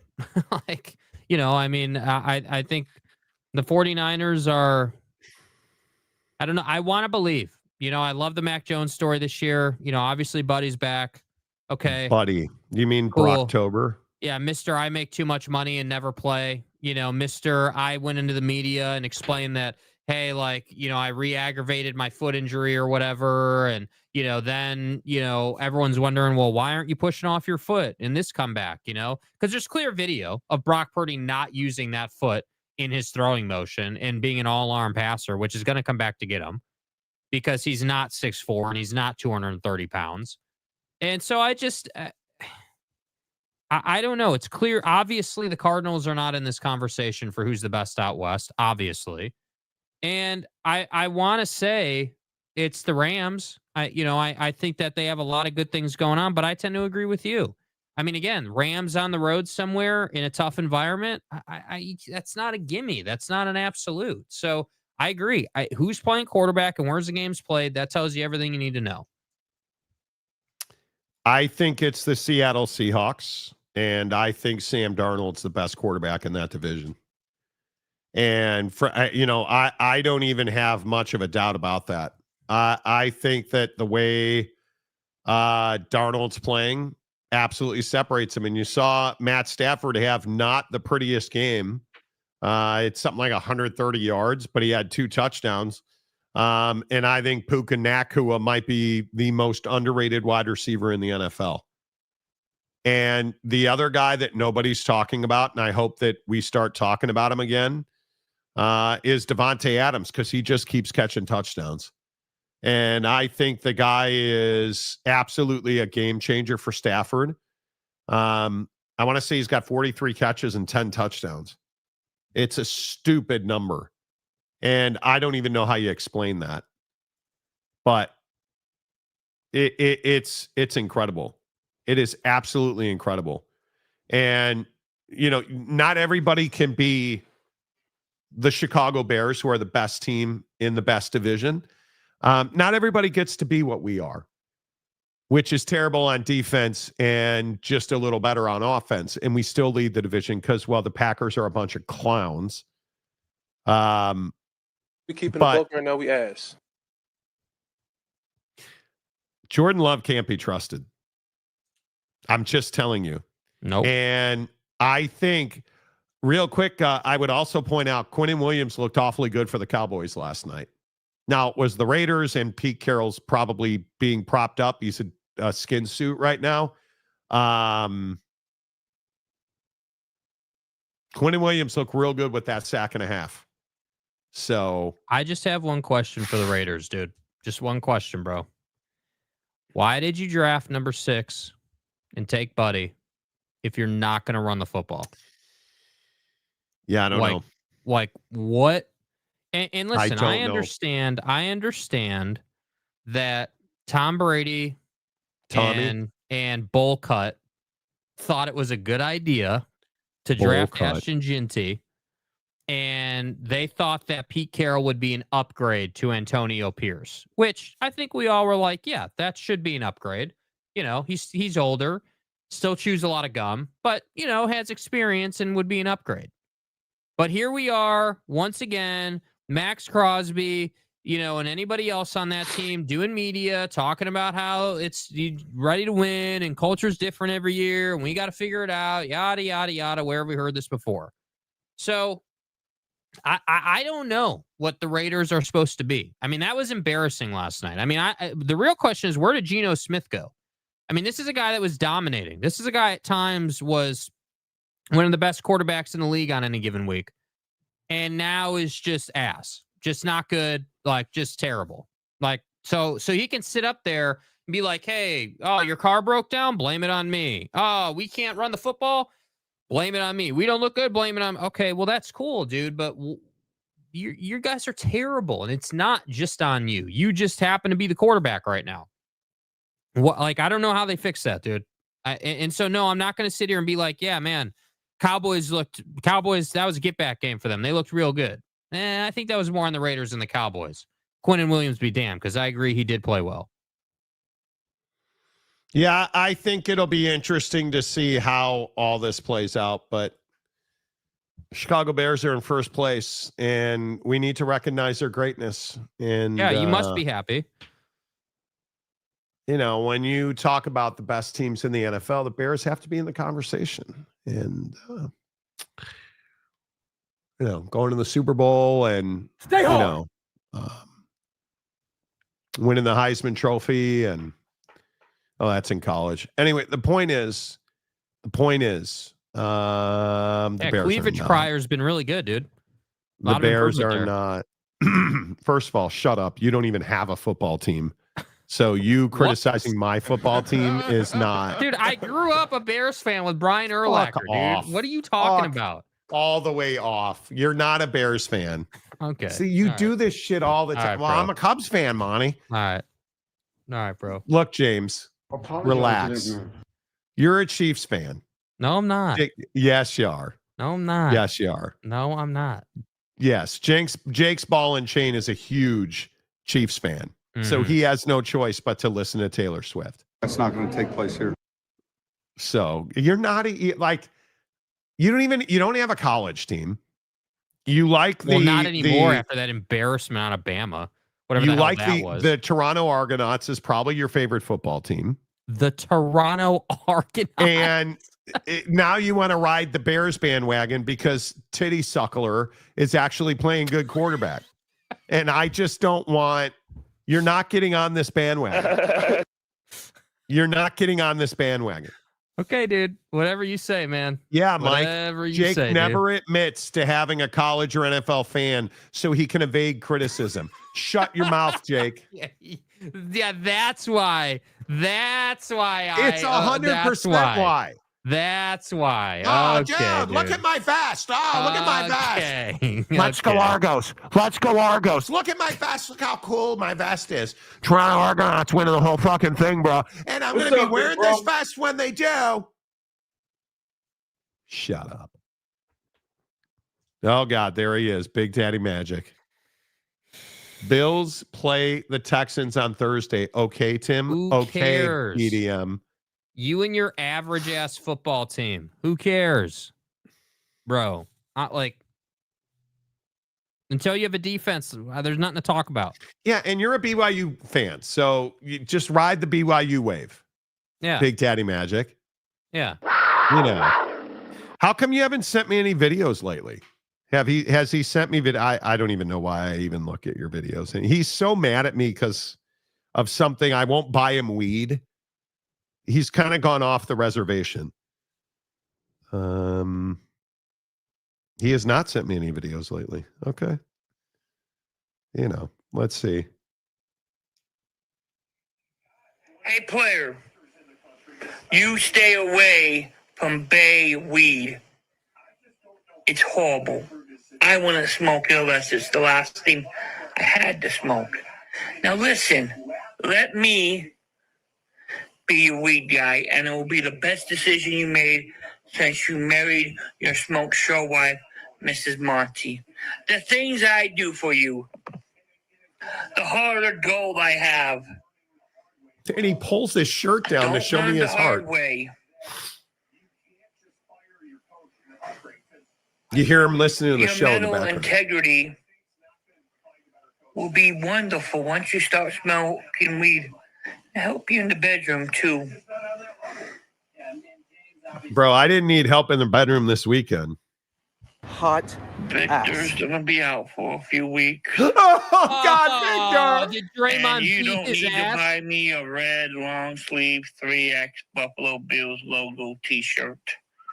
Because I'd rather have Victor healthy.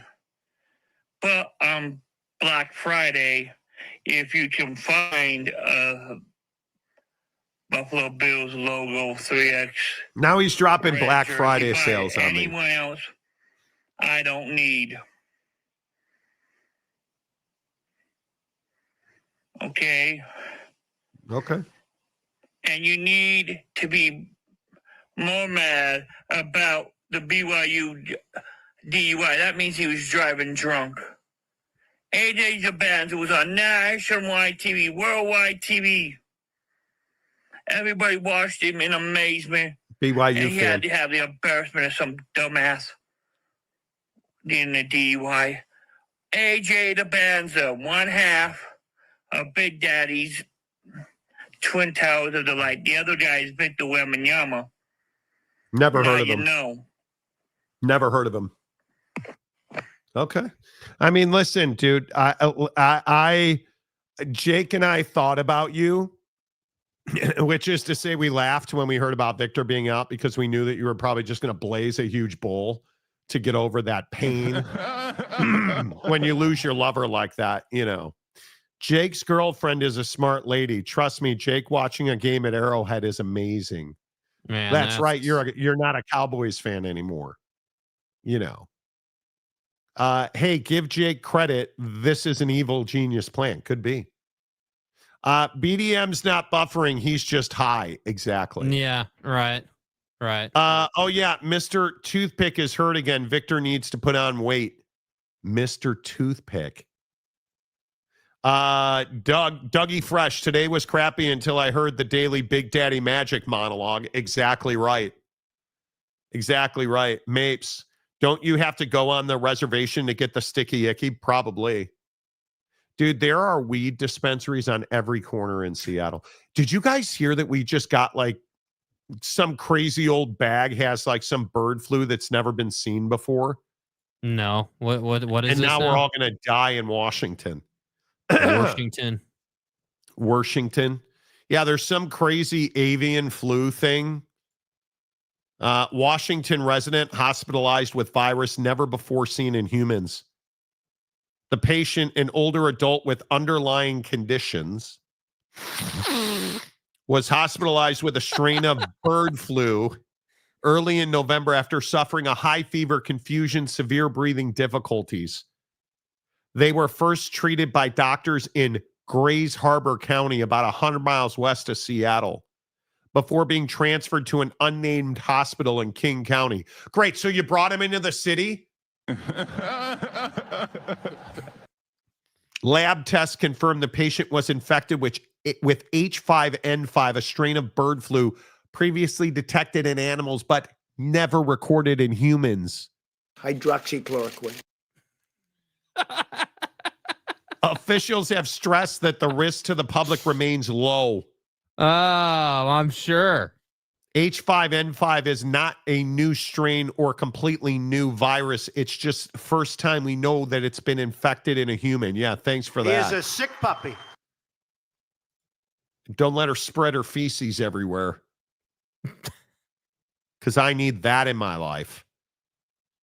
I move here. Bird flu. Man. Monty, how you feeling? I'm all right. I got bird flu. That's fucking interesting, man. Bro. Whatever. Well, since there's no more riots and fires going on, they got to get dangerous disease going. Hope it's not some rage virus like in 28 Days Later. Thanks for that. I'm not afraid to die. Yeah, Donnie's focused on dead reporters. And did you guys, I am still shocked that they passed this Epstein release thing today. What do you say? When has Congress ever been on the same page about anything? Well, when it comes to peddling young women, yeah, probably not a good look. Probably got that bird flu off of one of those Darnold's interceptions Sunday. Probably.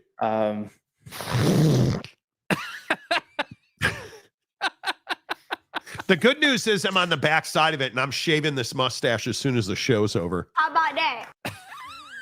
Oh, boy, another pandemic. Funny how that happened with the orange dude in the White House. Oh, now you're not a Trump guy. When I die, I'm going to paradise. Rude. Afghanistan, bitches. What happened to that guy, James? What, they core that out of your ass, too, today? Dude. James gets a colonoscopy, and all of a sudden he hates Trump. Good Lord. Monty, how could they not pass it? Well, you know how they pass it in Thailand, bro? How about this dude right here? Hey, King of Thailand, you might want to watch this video. Guys, we're in Bangkok. Last night we went out and for some reason had the great idea of all getting black henna Mike Tyson tattoos. I didn't know that black henna is illegal in the US and can lead to permanent scarring and infection on your face. My whole tattoo is blistering and oozing, and we just looked up everywhere that there are a lot of people who've gotten this from the same spot that we got it at and have had permanent scarring. I might have a permanent Mike Tyson tattoo on my face. It is starting to blister and scar and ooze, and I'm kind of freaking out, but keeping my cool as much as I can right now. I'm about to go to urgent care, but this shit is no joke. Don't come to Bangkok and get a black henna tattoo really drunk with your friends, because it could lead to this. By tomorrow morning, it's saying I'm going to have a full blistered scar of this tattoo. Fuck me.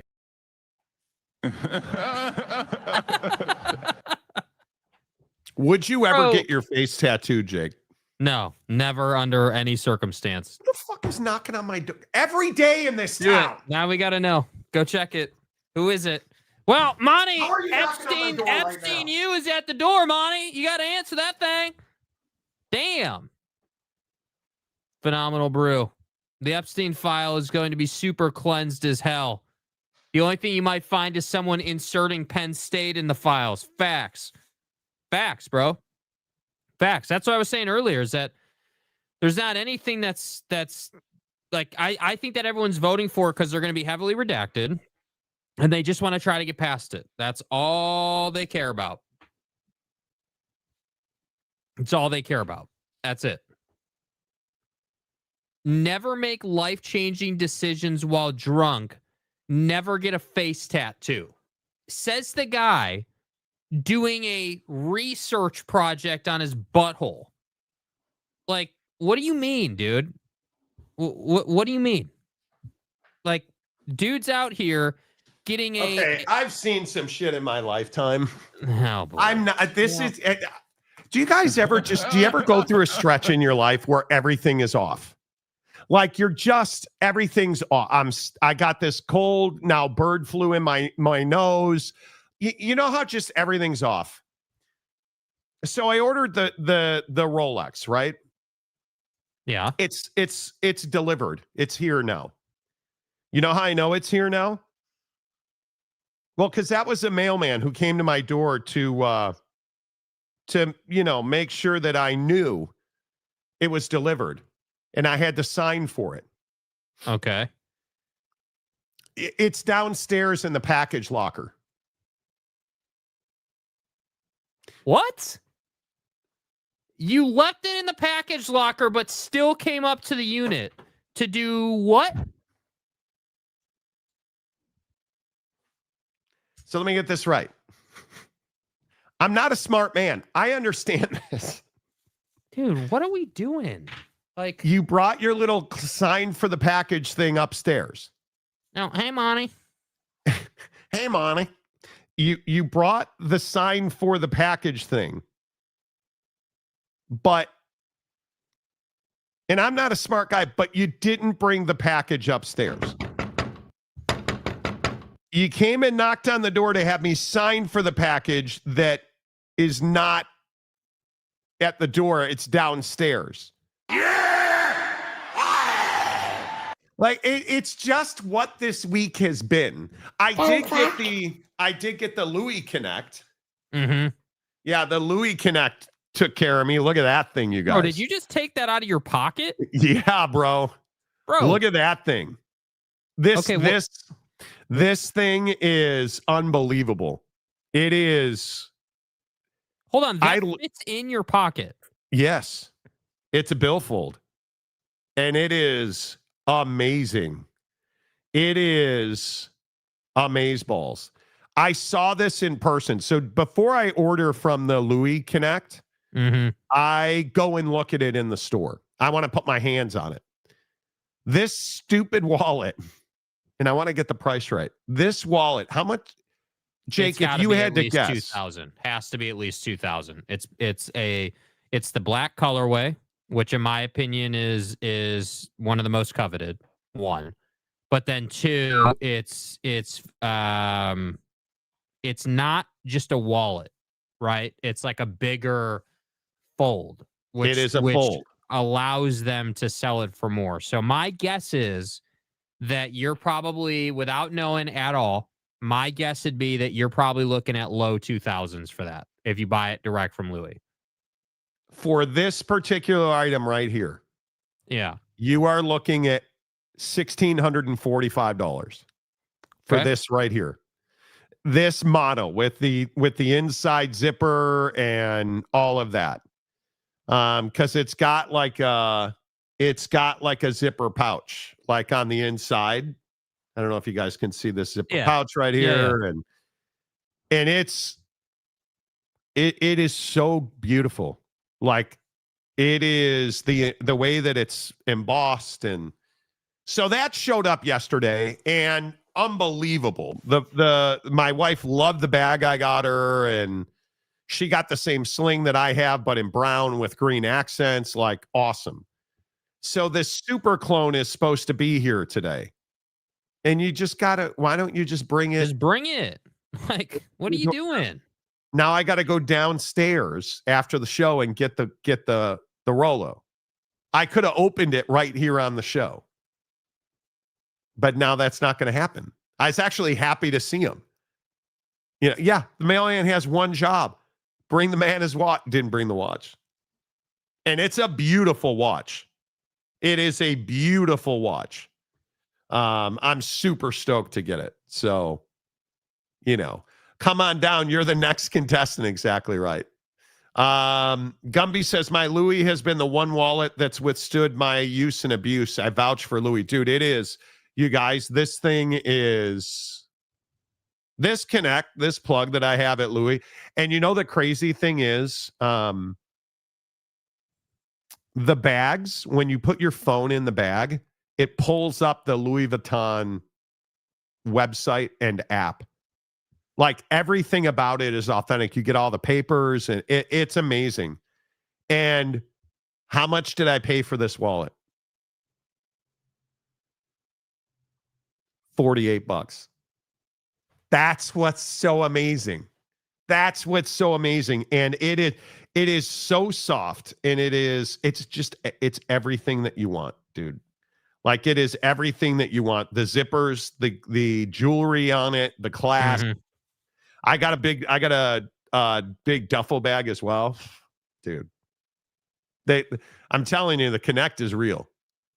The Connect is real. I have some killer Fendi striped dress shoes I bought in Korea for cheap. Dude, they're amazing, aren't they? They are amazing. Amazing. You should buy me matching watch, then be Watch Bros. Why is it always about buying you something? First it was jerseys, now it's weed, now it's a Rolex. I have a Coach wallet, paid $200 for it, and now needs replaced after 5 years. Telling you. And the only reason that I bought this is because I have a what's called a lifetime Ferrari wallet. It'll last you a lifetime. And I want to make sure it lasts. So Louis, yes, get Louis. The Louis stuff, you guys, is so well made and so well stitched. And by the way, you don't need a reason to buy it. It's cool if you just like it. That True. Yeah. That's not it. Everybody ain't able. Yeah, I mean, I don't know. I just think it's it's nice. See, he signed it and confirmed I delivered it. Well, I don't even know what the box looks like. Right? Like, I was really excited to get it. But when I saw the guy, I was like, cool, yes, I'll open it on the show. No. Nope. Not going to happen. So, looks dope. It really is, dude. It is. There's just something different about a luxury piece of leather. There's just something different. Levitt to Vanderbilt to replace Pavia. Oh, did that come out now? Is that right? Where are you seeing that somewhere? That could be interesting.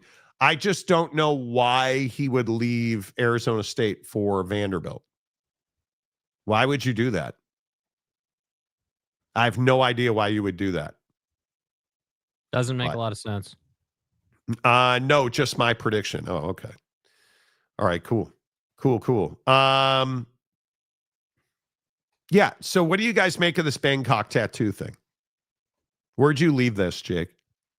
Oh, I just said that it is foolish. This is why you shouldn't get drunk, dude. It's one of the stupidest things that I've ever seen, bro. Like you went to a foreign country, got drunk, and got a tattoo, and now are like surprised you woke up with a tattoo on your face. I'm never shocked. Understand it, bro. I am shocked that you think it's okay to go to like. First of all, I love to travel internationally. It's one of my favorite things to do. I will never, ever understand what makes people think it's cool to go to another country and act with some jackassery. And if somebody wants to explain it to me, I'm all for it. But you guys should see these idiots, dude. Like, they're all cut up. Like, it's wild. It is wild to me how bad these scars are on these dudes' face. Like, it is. And here's the thing that I don't understand. Like, you're a good-looking dude. You are a good-looking dude, right? Like, He was. This guy is a good. Well, I think you don't think. I think he's a good-looking dude, right? Like, and the other thing that I don't understand, why is it that they are? It is always the good-looking dudes that do the stupidest shit. Like, I will never understand. Like, did you guys see the dudes that robbed the Louvre? Like, this is what is so shocking to me. Like, how do you, let me see if I can get their picture. Like, how are you this good looking of a dude? I mean, do you understand this guy, even with the henna tattooed? You're good enough where you can get any chick. Look at the dudes who robbed the Louvre. You're model material and you're ripping off the Louvre? What is it that you woke up and you're like, yeah, I'm tired of the sex. I'm going to go rob the Louvre. Like, this guy on the left is, this bro right here is, dude, I'd hit that. Are you kidding me? If I looked like him for one day, do you understand the trim that I'd be pulling? I wouldn't even need a trolling motor. The fish would be jumping into the boat. Like, are you out of your mind? And it's always the good-looking dudes who do this stuff to their faces or go and rob the Louvre. I'll never understand it.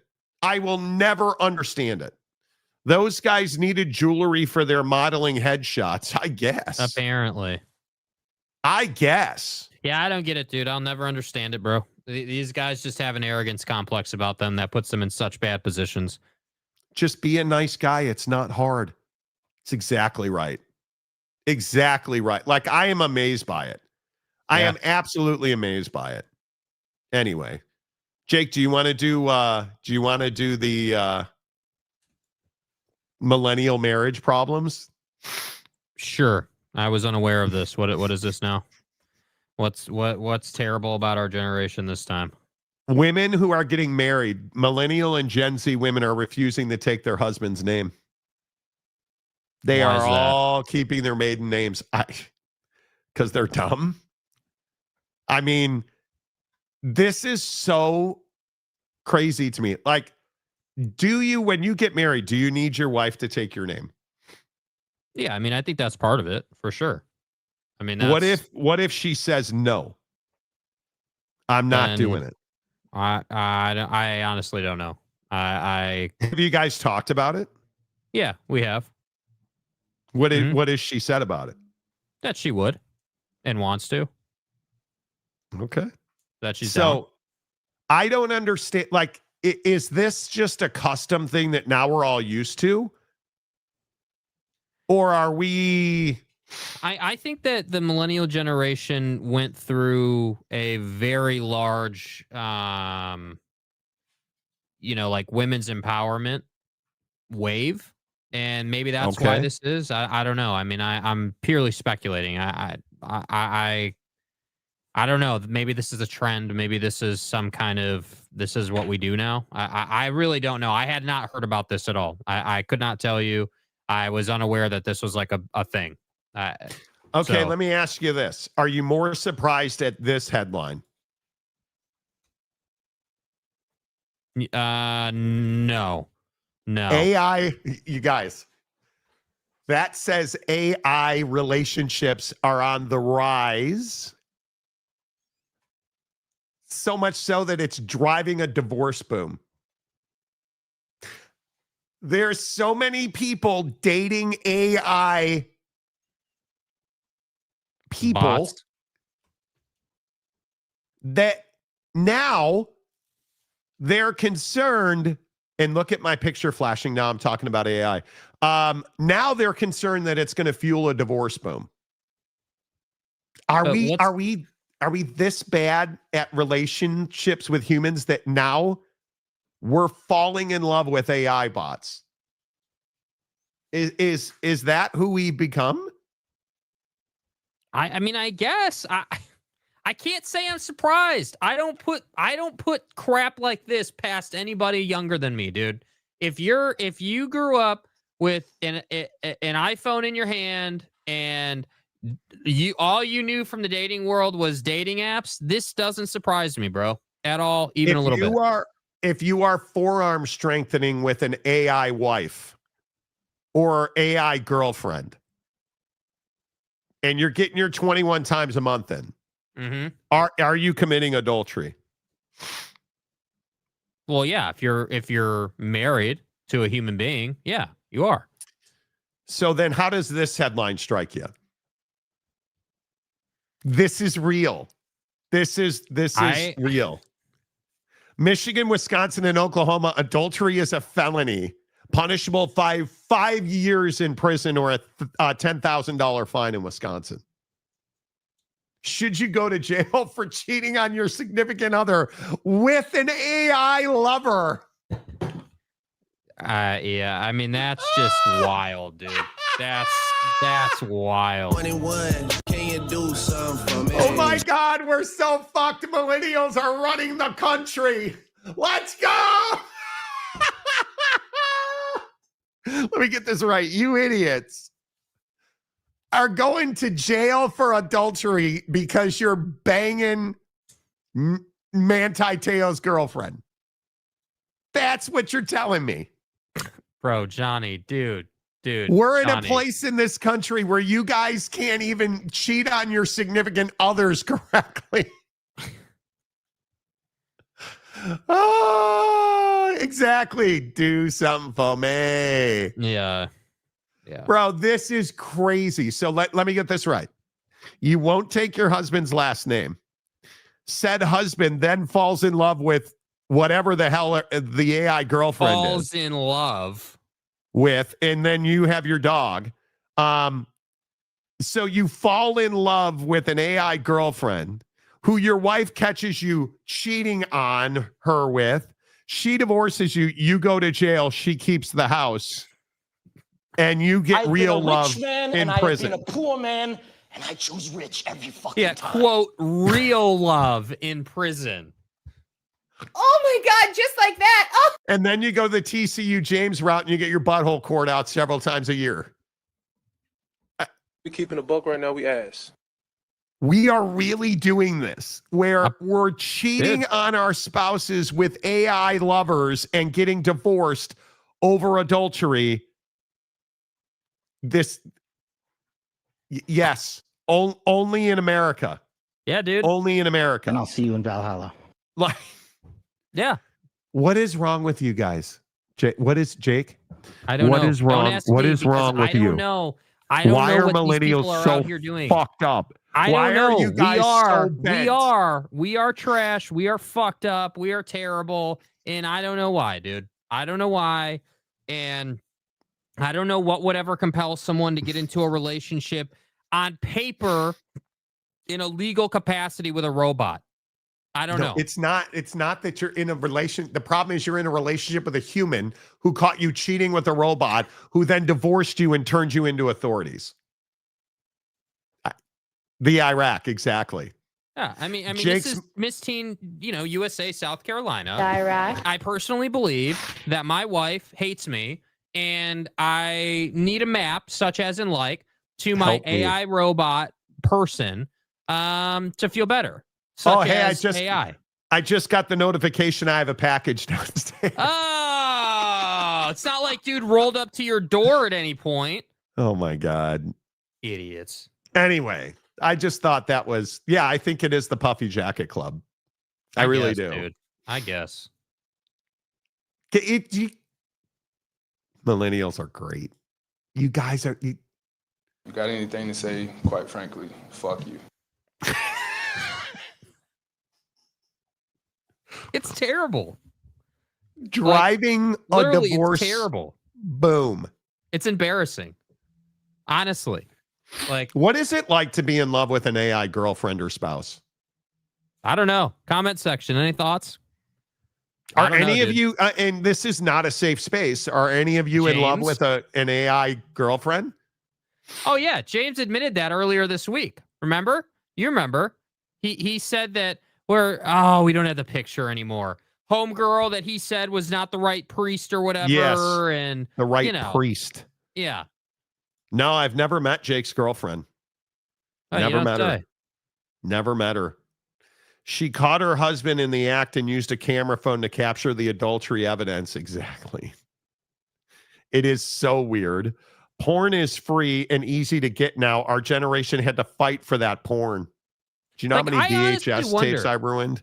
Dude, I honestly wonder, does my generation think it's taboo to live like a simple life? I mean, is it genuinely taboo to be like, yeah, dude, I just want to get my house and property. I want to start my own business. I want to do my own thing, and just live life. What is wrong with that? Why do we need so much more?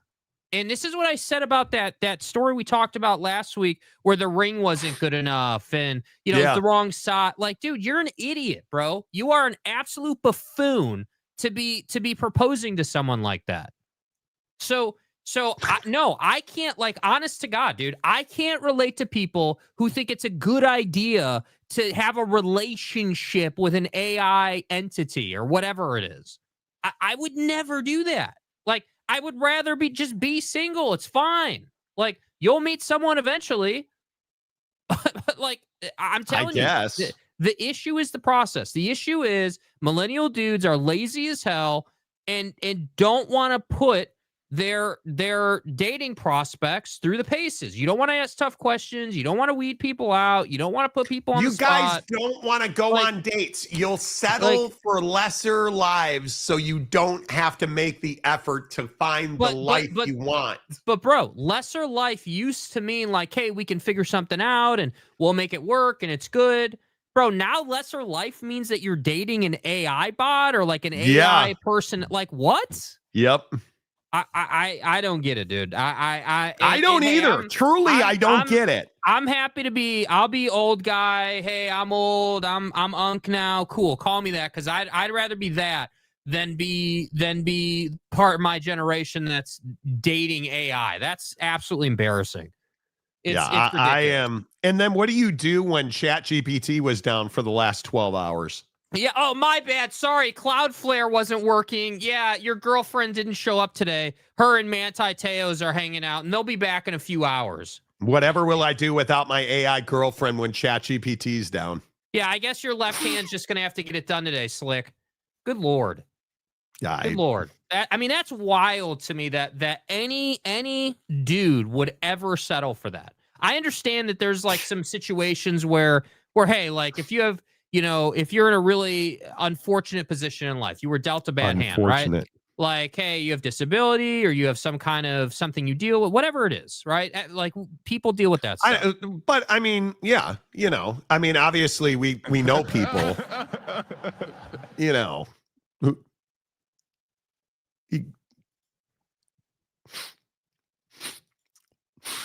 Okay. Bro. You are not the guy. You are not a nice person, Monty. Bro. The lie detector test determined that was a lie. And on that note, the Monty Show is always presented by the Advocates at theadvocates.com. Not presented by the AI bots, okay? Not presented by AI bots. Do you guys know what Jake wanted to talk about today? He wanted to talk about waffle chicken sandwiches at Chick-fil-A. I was like, nah, dude, we're talking about banging AI. Like, bro. That doesn't even look good. Stop eating at Chick-fil-A, James. Stop eating at Chick-fil-A. If I have a voice, we'll do a show tomorrow. The Monty Show is always presented by the Advocates at theadvocates.com. We're off next week. Going through it. All right, I'm off to get the rollie. Until tomorrow, say goodbye, Jake. Goodbye, Jake.